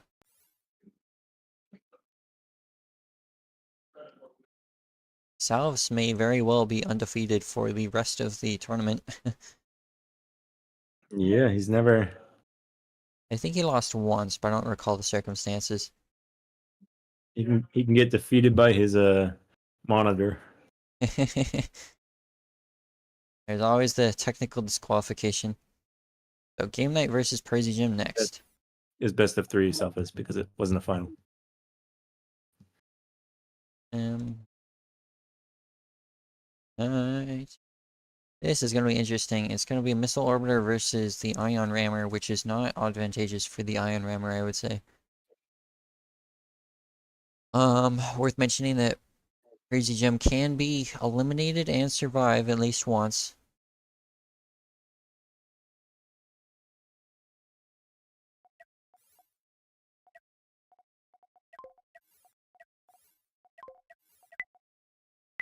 So I'm interested in what Game Knight's strategy will be here. Yeah, he's not. He doesn't have very good side armor, does he? He doesn't have any side armor. Oh yeah, it's that one. Oh, yeah, that's It's something that it's not looking good. Game Knight is enthusiastically moving forward with at the very least. I think that ship has been the coolest in the tournament at the very least. Also, very good looking. Yes. Well, that's partially what I meant. And you know, with sufficient speed, maybe he can just get around Percy Gem. And outrun the missiles. He managing to avoid those ones. This Thing is, isn't. it only just takes. It doesn't take that many. This isn't. Oh, that's coming in. Oh my. But he's getting good damage on that side. Look at his control, aiming his laser so effectively. Game Knight is doing fantastic work. That is unexpected. Almost cutting off the factories. None of the missiles can keep Now up he's with going his for the ship. ram. He's gonna get the reactor. No, Crazy Gem manages to rotate just in time, but he's still dodging the missiles. But now he's going to be very exposed to that side. Ooh. Oof. Yeah, that Game was a bad call in Game Knight's part right there. Now he's kind of stuck. Game Knight And that's loses. Oh no. Very impressive performance at the very least, though. Yeah, he locked down that ram a little too soon. Well, he almost got it. Yeah, I mean, it wasn't really too soon. He just got unlucky right there. Impressive that he has that kind of aim while rotating to have that with direct control. Yes, very, very good job by Game Knight. Right. I was honestly expecting the match to be a lot cleaner. A lot more one-sided, yeah. Game Knight looks like he'll be trying the same strategy. Crazy Gem appears to be trying to circumvent that by leaving sooner, but is still kind of in the same position as earlier.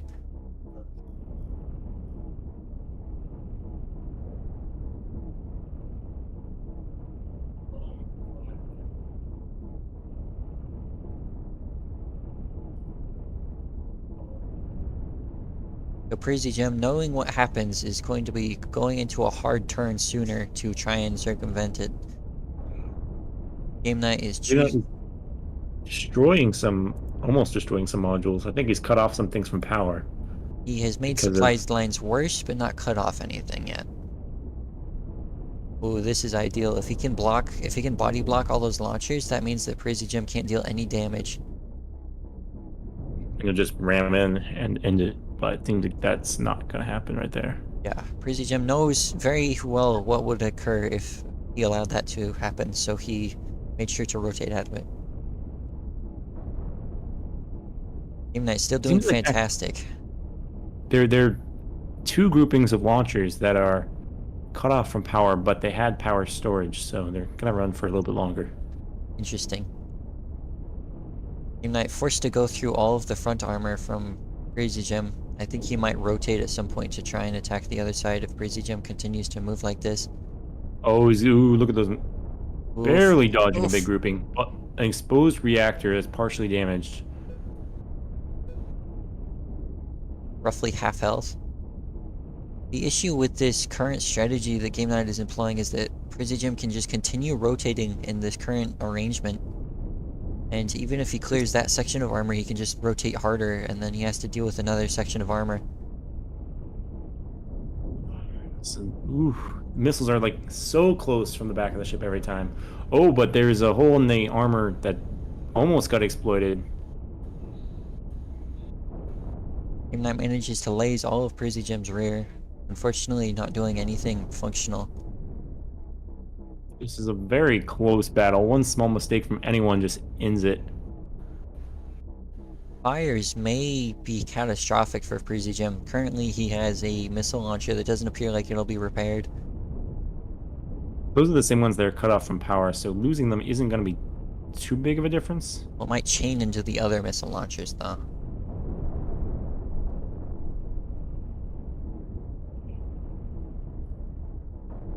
Oh, Oh that my. reactor is just out there now. Game Night is just playing with fire.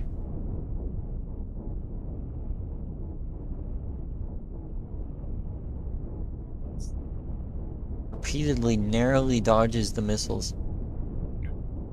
He might be best by going for those remaining launchers at this point because there aren't that many left. Well, he's trying to get any functional damage he can. It's just that Breezy Jim is far too effective at rotating his front to be in the way.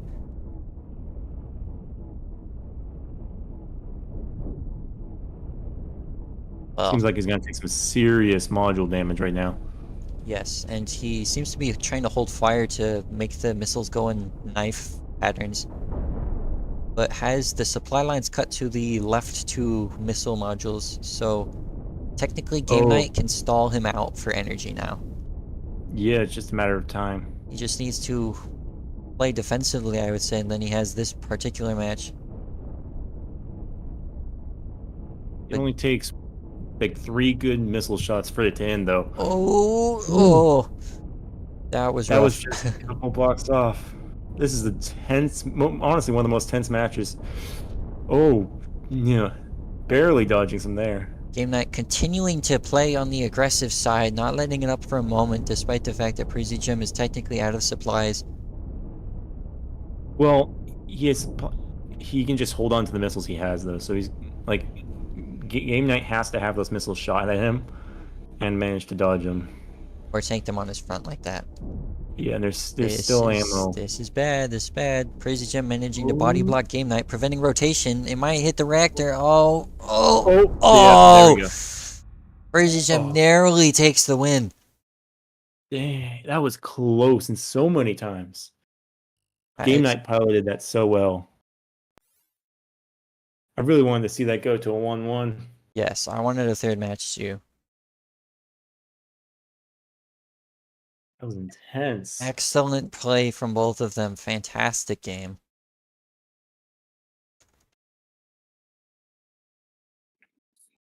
So many times where it's like it was just a matter of time, and if those missile modules got destroyed, it would have been over. Alright, so Breezy Jim needs to come back to fight Salifs.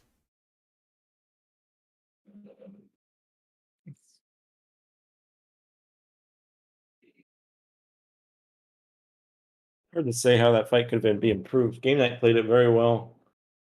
Maybe there's some improvement with targeting the missile modules, but I don't know. It's hard to judge with how well he piloted his ship.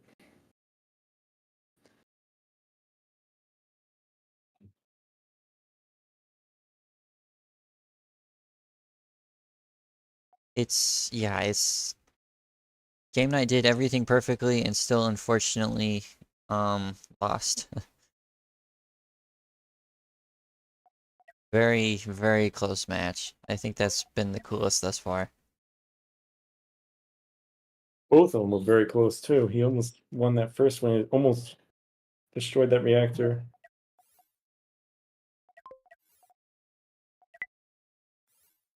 So Salifs versus Breezy Jim. Breezy Jim has been largely unconquered for the majority of this tournament, as has Salifs. He came close against, well, the previous match and other missile orbiters, but Salifs has been largely untouched.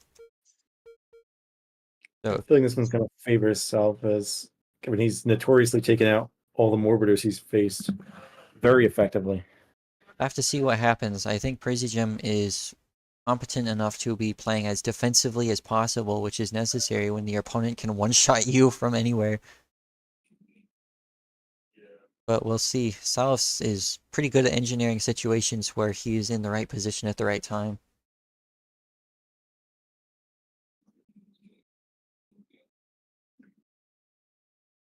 They're going for a direct confrontation right now.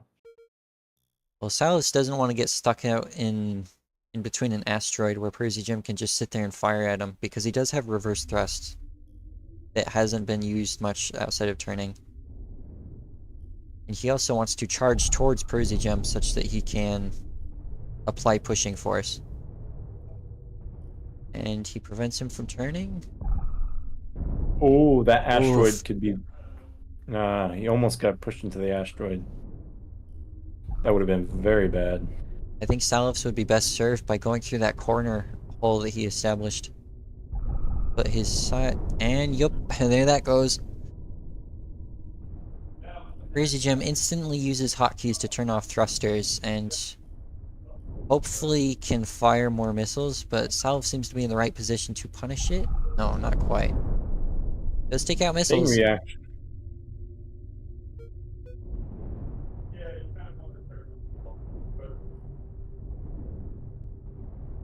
Crazy Jim's thrusters firing desperately to try and rotate the ship.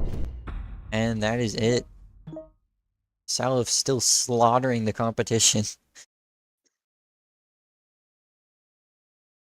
Yeah, very effectively.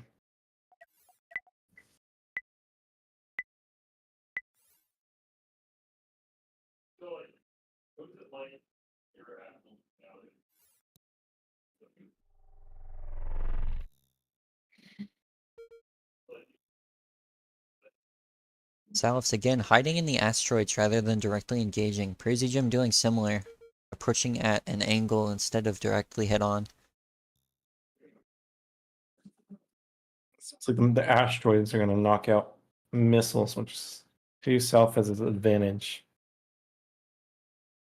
Or at least complicate things so that they don't approach in such consistent lines, which is probably what Salvis was avoiding because he doesn't have sufficient side armor to deal with it.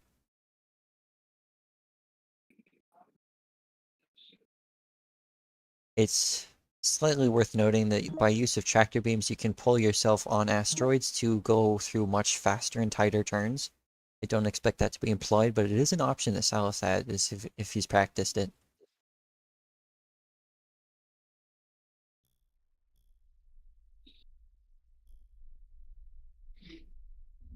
Also, because his tractor beams are at the back of his ship, he helps himself turn with them. Yes.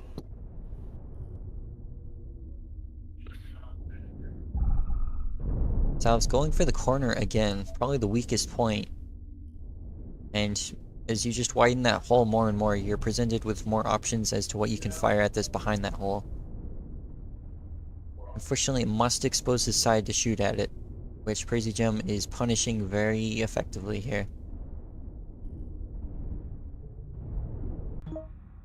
There we go for Self as this First a rare loss. defeat. Let's see if it can be reproduced.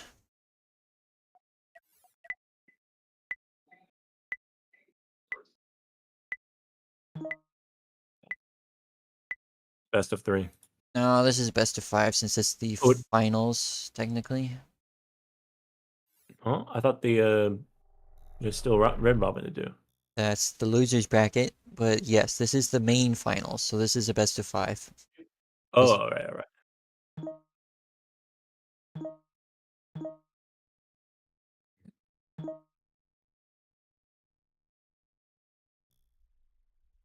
So they both have 1 win. Both of them need 2 more wins to move on and eliminate the other. Or knock Self down is the other. not spying on the stream. Well, there's like a 2-minute delay, so there's not much point. Oh, yeah, that's right. Also, if we respond to them, they can't hear us for 2 minutes, so I don't know why we were even telling them something. Yeah. It's used to there not being such a large delay. The Salus is not dealing nearly as effective damage as he was the first 2 times. Could be because of the different approach he took this time. Yeah, he's taking some sizable side armor damage right there. Crazy Jim just pounding away at Salus. All that armor is just being shredded.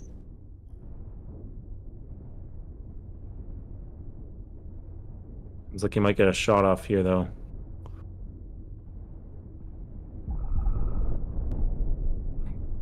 It does not penetrate, but it did deal significant damage to the armor. It presents the option for another killing shot, but Crazy Gem's gonna likely be preventing that. I think the 2 large shields are sufficient enough to block all 6 rails if they take a little bit of armor damage as well. Oh, this is Oof, nice shot. yeah. Instant turn off of the thrusters, very professional and effective from Crazy Gem. I don't think the Salus is even going to be capable of punishing it properly. If I were Crazy Gem, I think I'd turn the shields off and try and keep at least some thrusters on though. Because it's going to be more important here. About to Almost lose taking out some rails. railguns. Hold up. Oof, better take the Three? shot while you still can. Oof. That was very close. Almost 3 railguns down. And a reactor. Oh, I wasn't paying attention. And a reactor almost dead. Yeah. That was very, very close.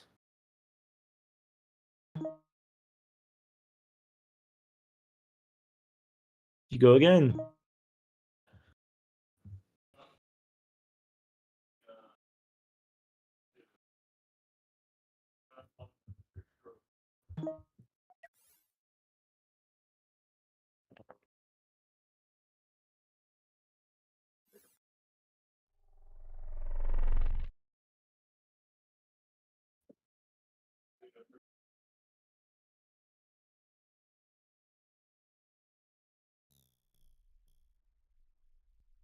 There's a big asteroid in the middle, which might change things up because of those missiles. Yes, Percy Gem wants to remain at range, and because of this asteroid, they've now been funneled into a close proximity, which will be in Salus's favor, I would say. Unfortunately, really doesn't do anything to prevent Salus from taking another corner shot like that. Big concern is if he starts running into that asteroid and knocking his rotation. Yes, that would be very unfortunate.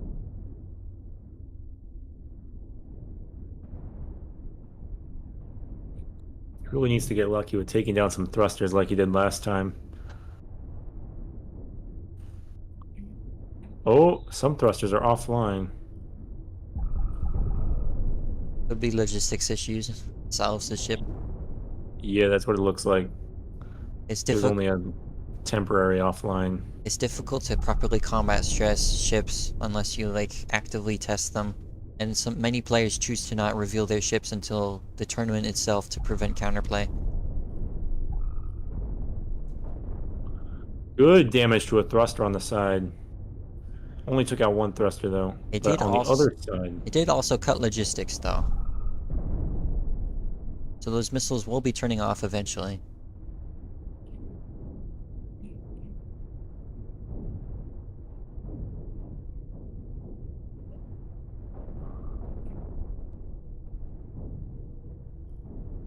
Selphase has lost significant thrusters, but he seems to still be holding on fairly well. Percy Jim getting the most out of the missiles he has left. Yes. Oh, look at that. Pummeling through the front. Almost took out a railgun. And another group of thrusters are down. I don't think the Salves is capable of, well, unless the asteroid has something to say about it. Salve seems to Yeah, be in that a awful position here. just lost railgun. Some of his railguns are out of power. He only had 1 railgun able to fire then. And only 3 left. 2 left. Yeah, I don't think that that's enough to do anything left. Even if you manage to get 1 reactor, he just wouldn't have sufficient firepower to kill the other one. Percy Jim on half his missile launchers now because the logistical cutoff. But that doesn't seem like it's going to change much now that South has only has 2 railguns. Now 1 railgun left.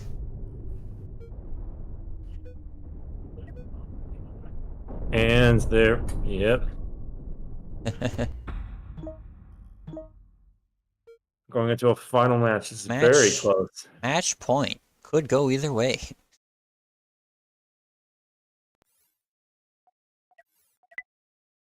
I have a feeling these players might meet again after the losers bracket. They very well could. very good players. If Percy Gem manages to win the next final match, if he gets all the way to Salifs, they could go for a third bout,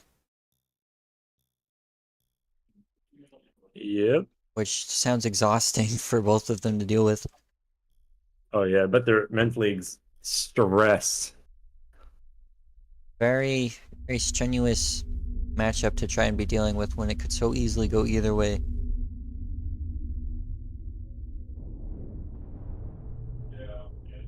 That's not ideal for Salfez. But Percy Jim running into some of his own missiles, which isn't helping him any. But they're not really near any asteroids, so Percy Jim's enjoying that luxury. Yes, Salifs is in a good side position. This is Percy Gem gonna be it. coming to a hard turn to try and counteract it, successfully does so. Salifs And loses. Selfish almost lost a reactor. Oh, I wasn't, and a tractor beam. Yeah, he paid a heavy price to try and get that shot off, and it didn't play out. And oh, that is That was one of the quickest matches thus far. that's the end of that. Self is forfeiting. Oh, you just can't do anything from there. Yeah, it's pretty much over. Just waiting for it to blow up that last reactor.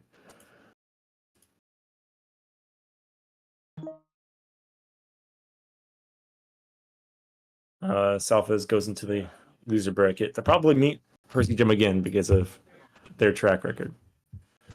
Yes, Percy Gem is in the top place. So now it is. Percy Jim had 2 back-to-back narrow fights to get to this place. Yeah. So Percy Gem definitely earning his placement there. So let's see. It is Lunastro versus Cool Gamer Tag. And I will be pushing the brackets. Bracket's actually top secret. They never reveal it.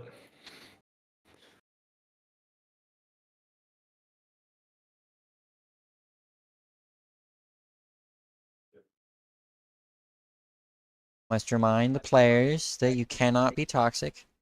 No skill from Salifs. Clearly not the case.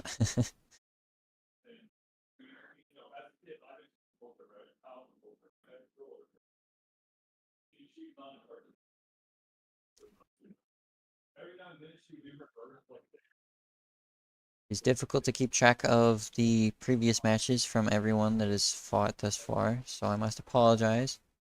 Is Lunastro D versus Lunastro D Hawa. Oh.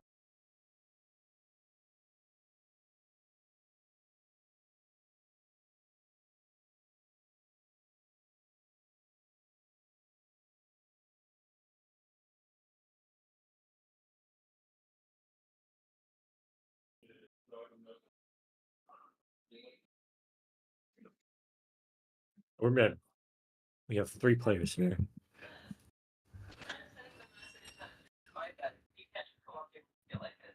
Oh, Self is in here too. Make it a 4-for-all.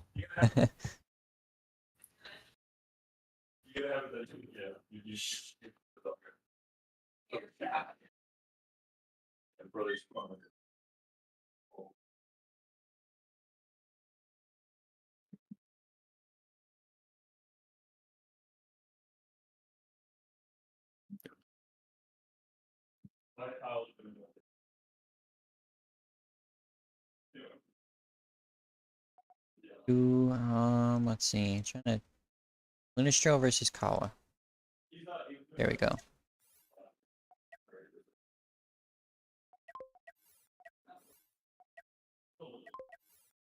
So the 2 ion ships, they do meet up.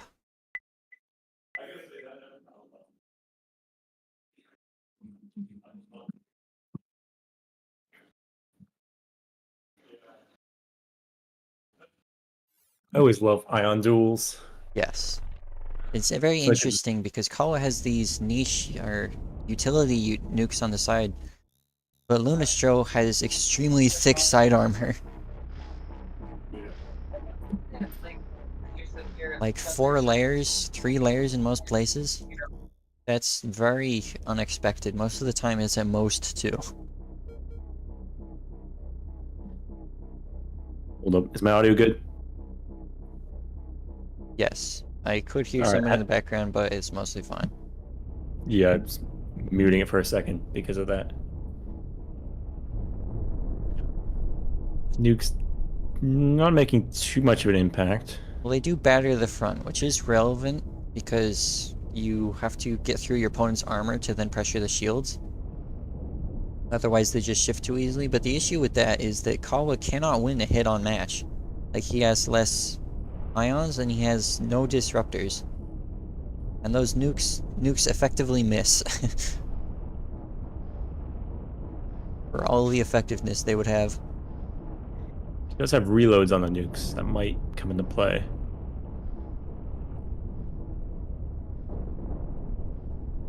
How about getting less time actually firing at Luna? Kawa, I think, is understandably trying to focus on using the nukes because it's his win condition, because he just cannot win in a hit-on fight.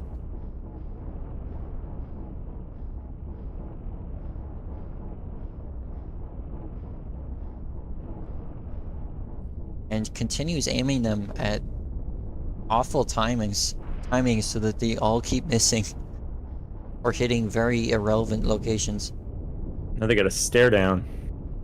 which Lunastro will win. Yeah, he's got more armor to. Like, so much more Like it- firepower and disruptors too. Just about to get finished off the stare down. Somehow, Kawa holding on longer than I expected, but he did still lose the stare down. Yes, Those disruptors making a difference. that is Lunastro winning the first one. I'm feeling the nukes aren't going to make too much of an impact unless they get a crazy hit on the back because of the sufficient side armor.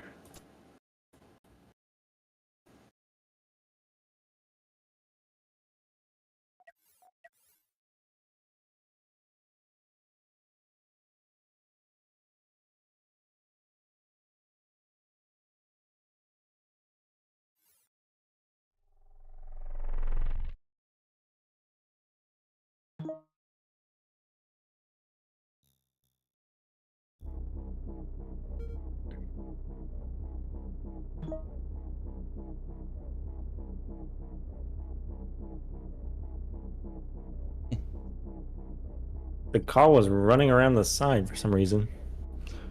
Well, he doesn't want to get stuck in a head-on-head match because he just does lose. If he tries to scramble the engagement, though it's going to come at a cost now because he's taking free damage, it should potentially make it so it's not as clear-cut. Oh, firing off the nukes, missing though. Unfortunate. Don't get stuck on the rock, Kawa. How many reloads do the nukes have? They have 7 shots, I think. Well, 6 on his left side now. I think Kawa's trying to do the trick where you auto-fire your nukes and the opponent runs into them. The issue is that that's incredibly inconsistent. Looks like they're just going round and round. Well, I think Kawa's trying to stall for time and come up with plans.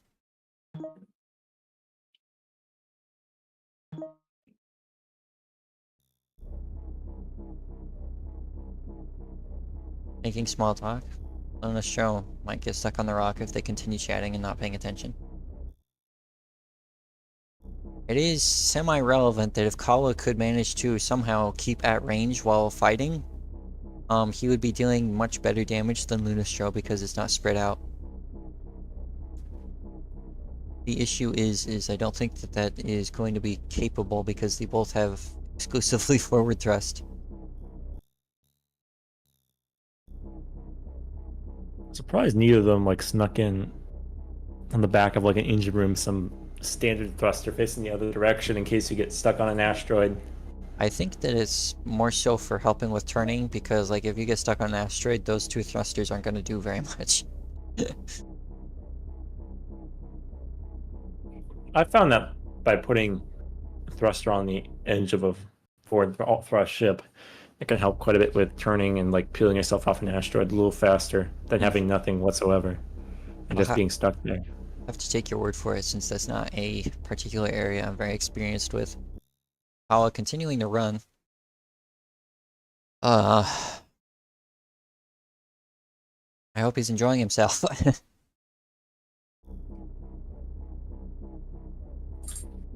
Tag tournament win. Be a great experience for everyone involved.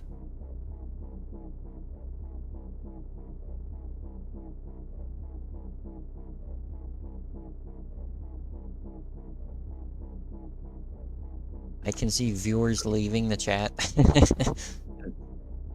Our most tense battle yet. I guess we had to have an intermission at some point, you know? Yeah, for the last like 3 matches. Suppose I'll get a drink of water.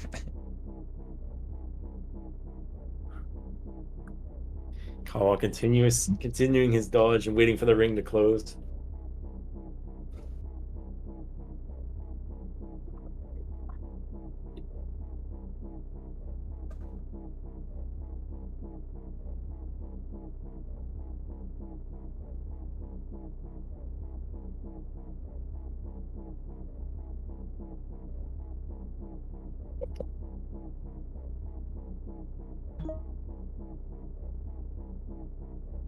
How was y'all's day?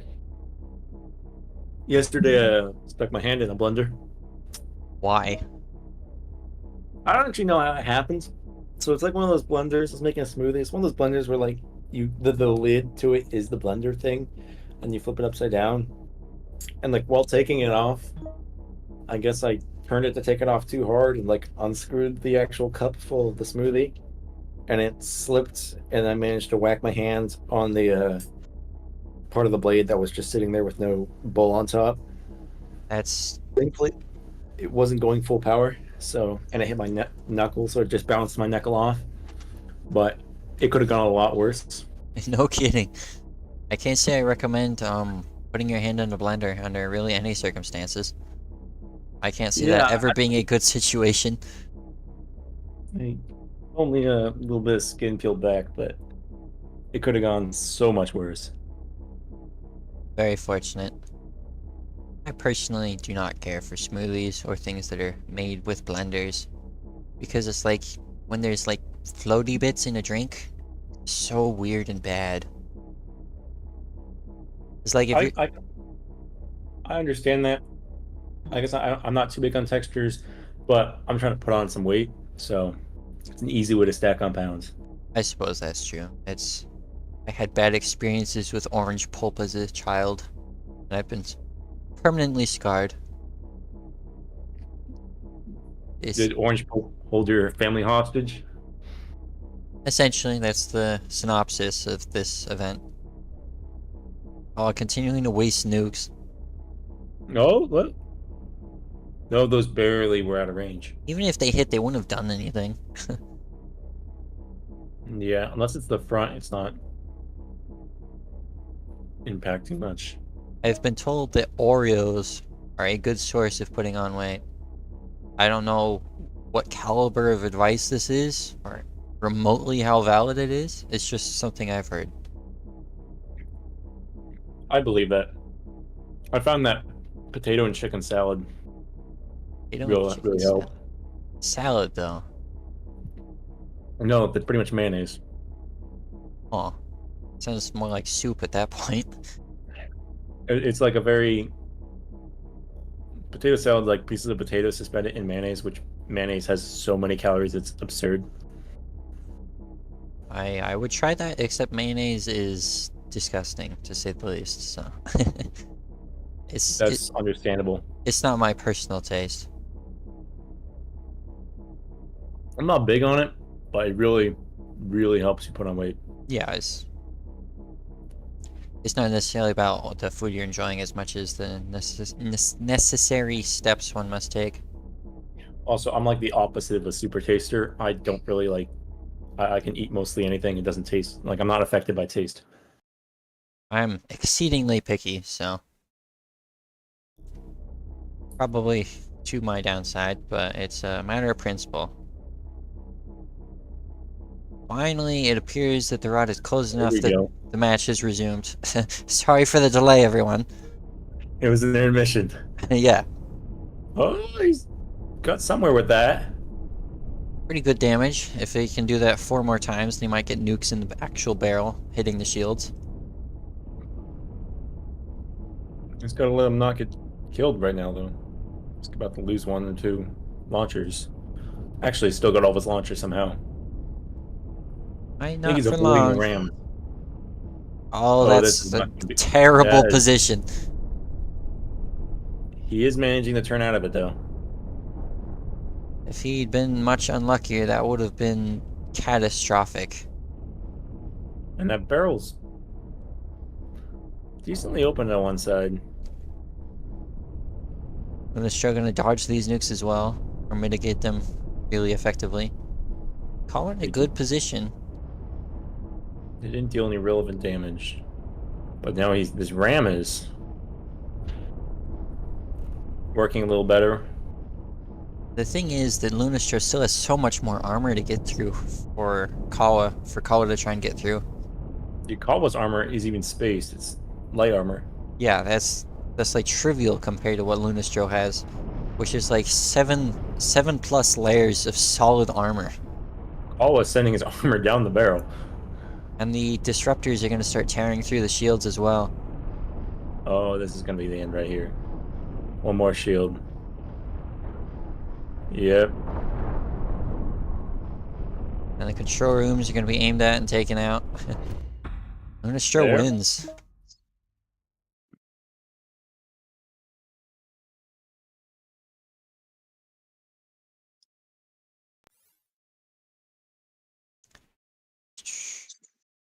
So Lunastro moves on. Kawa is eliminated. Probably a favorite ship of many. Well, honestly, I think most people want to see both of these players win. Both Gamertag versus Salves. Tag. Salves It's a mentioned. real battle.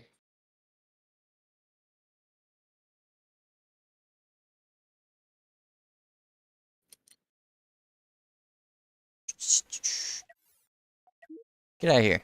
Player. Good player. Alright, let's see how long it takes. Ooh, Gamertag with the rails.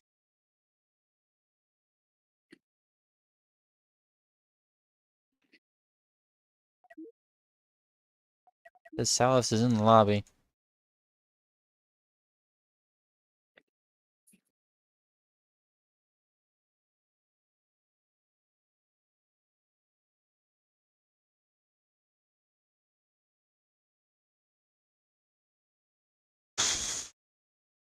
See.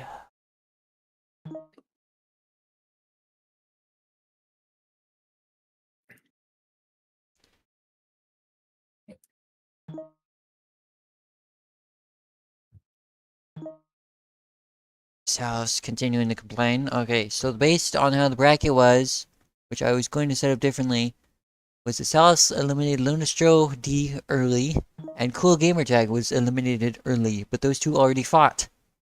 Salves and Kawa also already fought. So, you would either be smashing Kawa again, which is boring for literally everyone else, or you would be fighting this guy.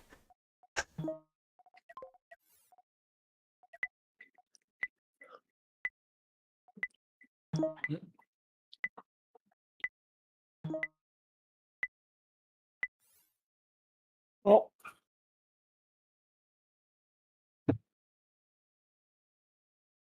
Let's see how this goes. I think it does have the potential to go either way with Cool Gamer Tag's ship, but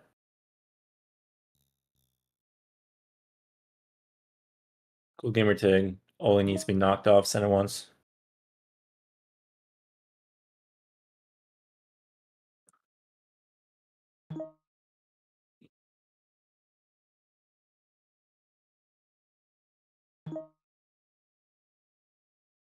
does that even mean?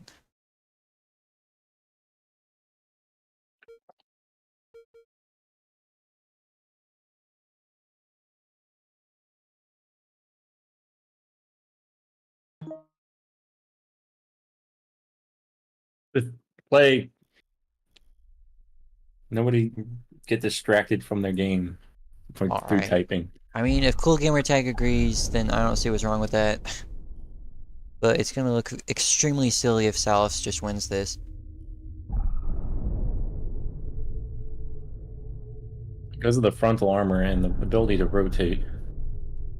Yeah. Unless Salus throws the shot. Was he? Did he not have it aimed or something? Maybe. Rails were set to fire at will for some reason instead of fire at targets, so they just bounced off the front armor.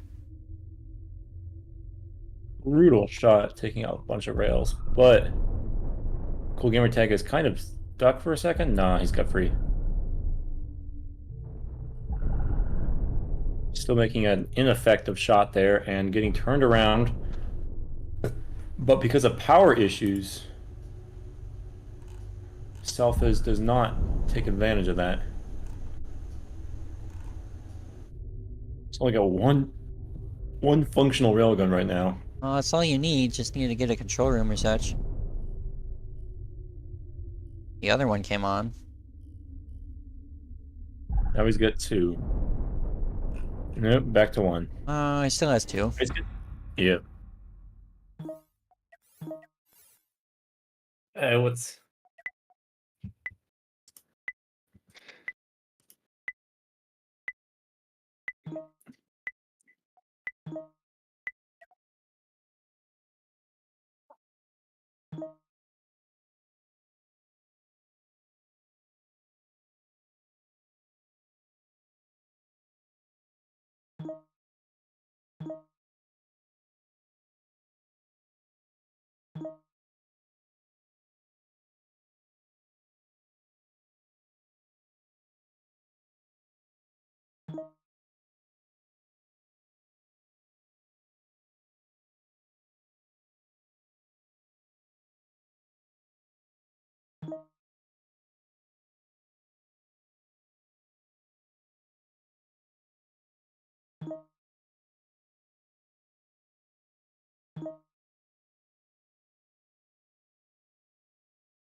Yikes.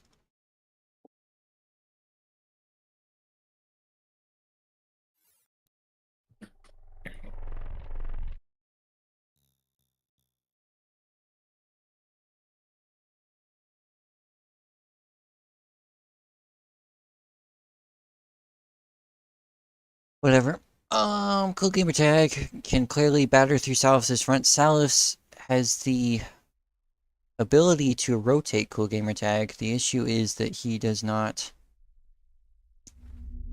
He's not fully capable of tilting Cool Gamer Tag, and especially not at the range that the rails can actually fire. Substantial damage. Yes. Taking the Cool Gamer Tag. Cool Gamer Tag is a technically more fragile ship. It's just that it's very redundant. Side armor holds up that shot. Thrusters are going to be turning offline at some point. Also, the reactor's at half health already. Oh my. And substantial internal fires.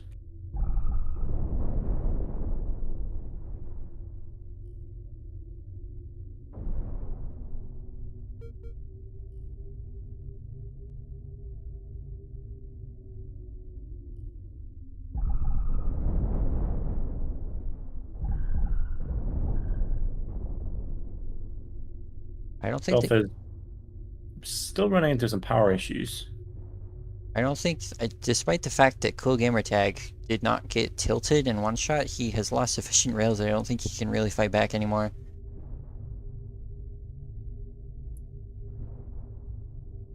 Also, he's struggling to turn. Well, he's being like actively pushed by Salifs at all times. They just get 2 rail shots off.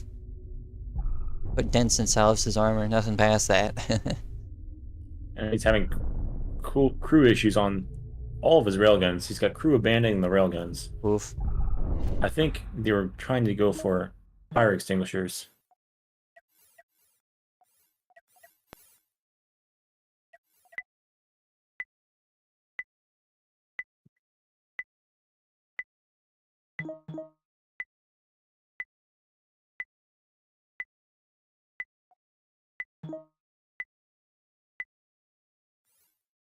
What?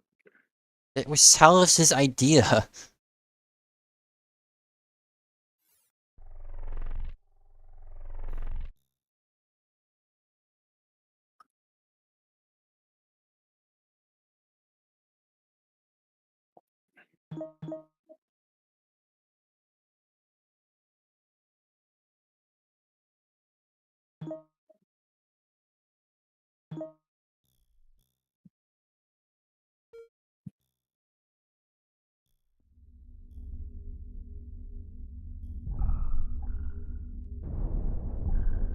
Much worse initial shot from Salifs. Plays out a lot better for Cool Gamer Tag. He's not going to have as much firepower broken off in the first initial fighting. Oh, this is yeah. That was a bad.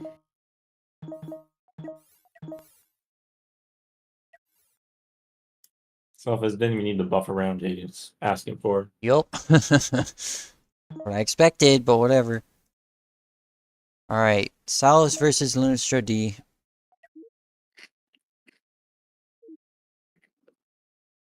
Salifs versus Lunastro D.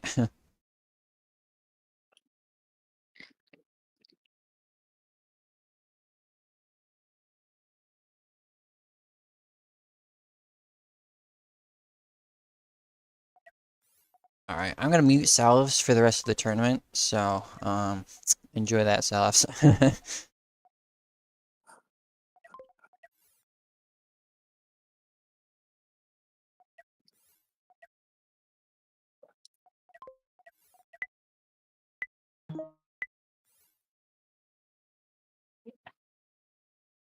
This is their second match, right, between each other. I think so? Which is unfortunate for Lunastro because they do not have much a chance of winning. But they might have come up with some sort of thought process as for how to get that. They ditched their front armor this time. I think that's what they did last time too. I think it's the best move because they can be more reactive and faster moving, and like they were not gonna be getting killed from the front anyhow due to the shields. It sure does take them a long time to get off of that armor though. Yeah, I feel like they'd be better off using a spin when they disconnect to fling them off. Yeah, that might cause issues if you tell your ions to be aiming, which I suspect Lunastro might have been doing.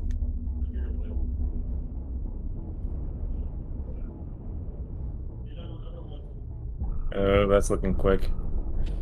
Yeah, that's the Oh, issue. That's the issue Holding with on. trying to move forward into a TB rail is that they benefit so much from the process, and they can just intercept you when you're trying to spin around them like Lunastro's trying.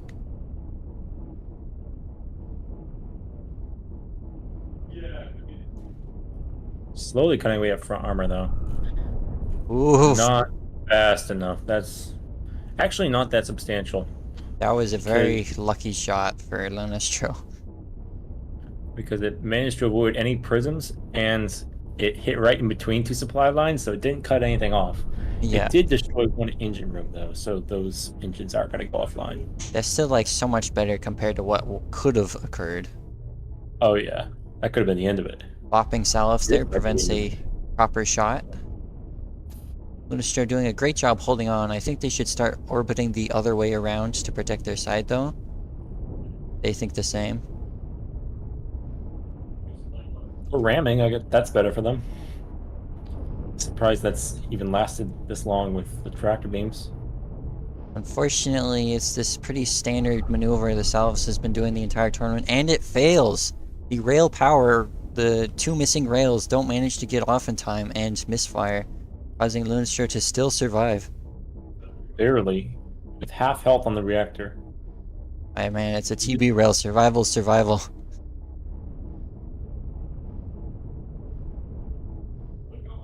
You can see the disadvantage of slow moving prisms here. Another survived shot. Lunastro is going deep into the rod, though. It's gone for vacation. I've heard it's lovely this time of year. Damage is gonna make all of his tiles weaker. But he only took, what, 20% damage from the ring? So it's not too crazy. But getting pushed against this rock is gonna be very dangerous. Yeah. It That's is pretty much the end of it. a little bit of an issue.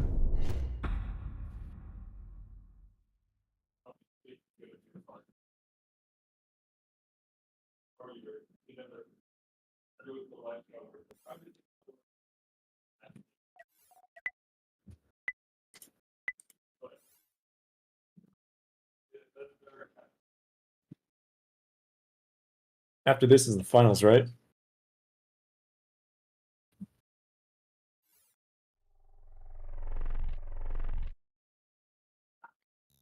Yes.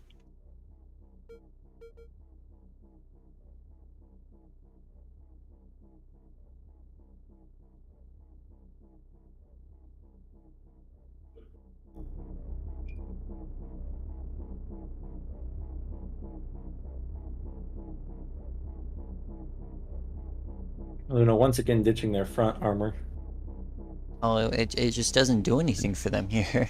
Like, they keep getting tilted by Salus, and as such, it doesn't do anything.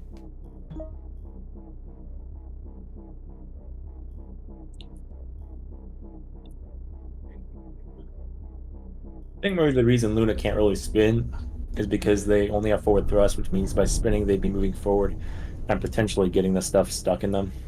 Yeah, spinning typically pushes it out because of the... Oh, there's a physics principle. No, but like they're not. They can't really spin. When they spin, they're also moving forward because the way their ship is built. But I think they'd still be able to get it off. I don't know. The lack of prism rotation speed really biting Lunastro here, where they could have been firing that entire time, but unfortunately they were still stuck just aiming at the ship itself instead of Salus. Any sharp turn completely blows up prism Yeah. aim. Like, it takes so long and they're so jittery to get there.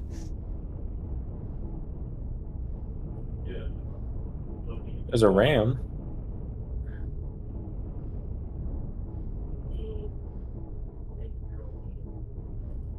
Oh, this could be very bad. Actually, not too bad. But did take a sizable chunk of the armor in that location, which could lead to many issues for future shots. And Ooh, that was a nice shot. Good game from Lunastro and Salus. So that the final match is Salus versus Percy Gem again.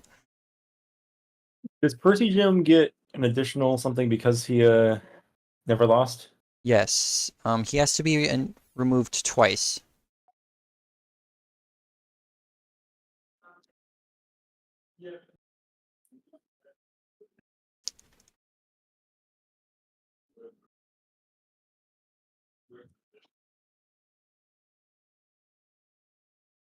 So, as we can see,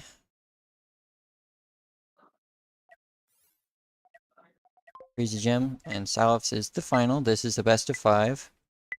Posting the bracket.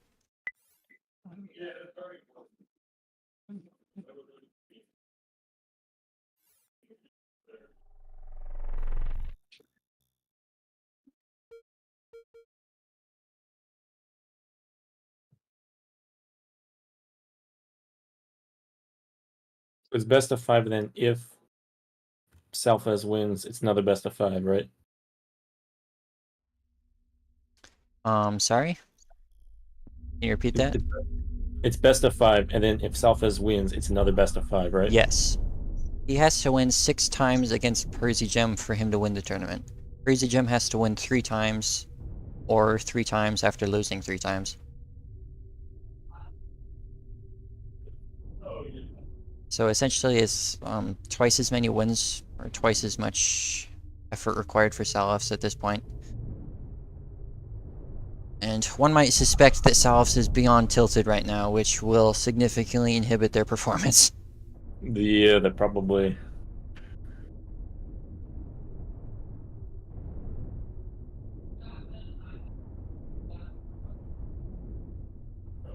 Seems like he does not like the reign of Morbiders.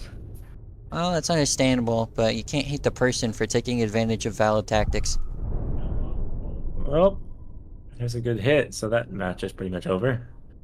Necessarily. It's That definitely round match. it's definitely a bad arrangement, but you know, the missiles have been demonstrating how effectively they can cut through opponents.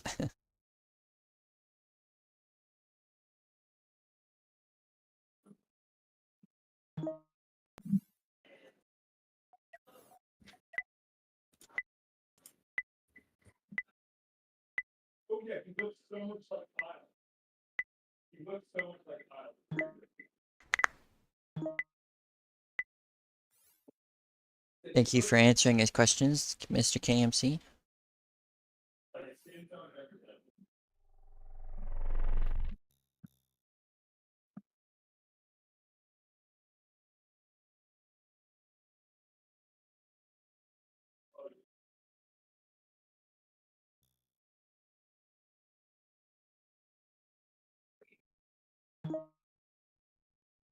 Five left for Selfis to take this, and still 3 for Percy Jim.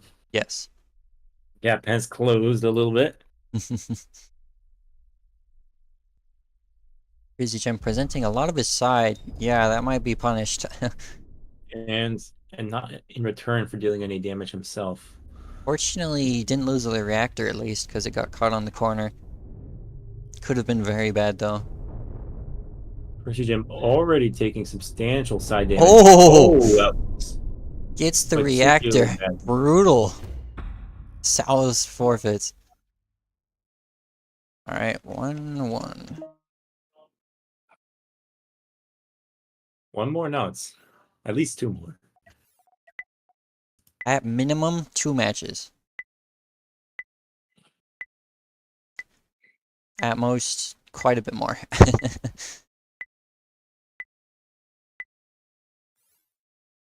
At most, 8 matches, I would say. Yeah. Self has made a big mistake there, letting all the missiles land in the same place.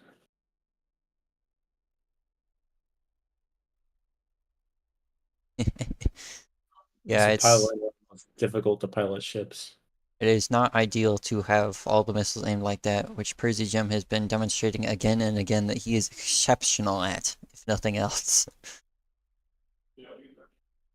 Fantastic design from him, really.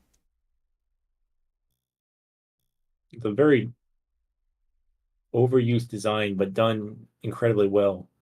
Piloting on his part has definitely made a good job as well. Like his how well he has the sustain on those missiles. I'm kind of surprised he's always approaching an angle like that, given how easy it is for Salos to start puncturing the corner armor. I'd have to ask him why he's doing that at a later point. I wouldn't know either. Maybe he's trying to get that kind of rotation. Like see how all the missiles are coming in like that? I suppose so, but it's so risky. Like, you could, even if it takes longer to kill the opponent, taking center damage causes you to effectively lose nothing. He already took out 3 of Selfez's thrusters. Yeah, Some brutal damage. Selfez seeming to readjust his strategy to it's a side shot, maybe. Let's see. Not all the That rails didn't were quite, pulled down. didn't quite, but it left a hole for any future shots. Yes, that is true. Only takes 2 shots to the side, really, to end it. That's not a good position. Salus has to... Oh, Salus can't punish that, otherwise he takes significant damage. yeah, he's got an exposed railgun on the side right there.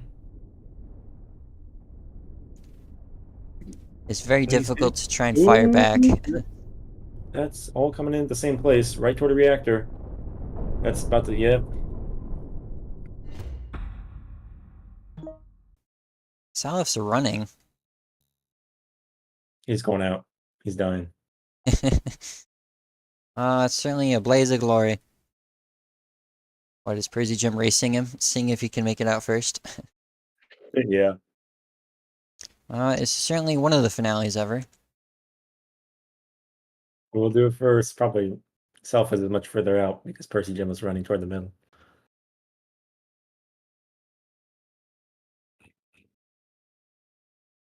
Also, Percy Jim not really going deep into the circle, while Self is being very aware of the fact that the further you go in, the more damage you take. Yeah, Salus is forfeiting here.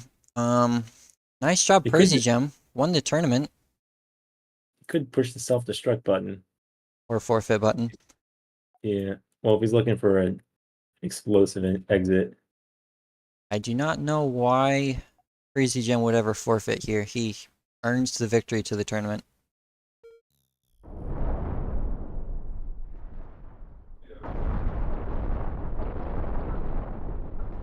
Interesting to see how a game night versus Self-His matchup would have gone.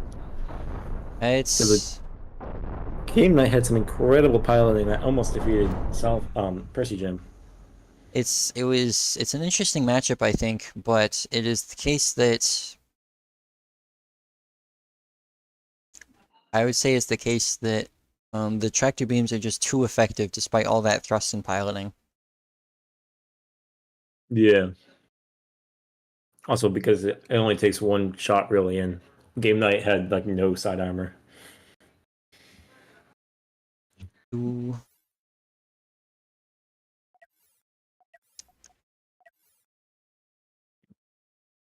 Well, that's it. That's the Yeah. stream. Bit of an unfortunate end, but there is definitely a lot of highlights that I'm gonna love looking into and editing because those were some great matches earlier on. Very boring. Into it.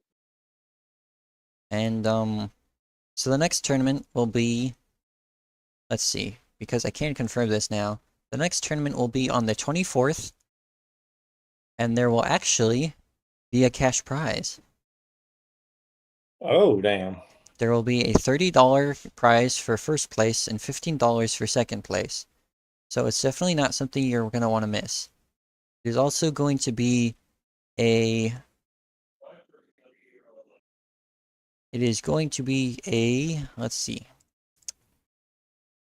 There's going to be previews off, which means that you can pick any ship, and it's going to be random chance what you and your opponent are faced into.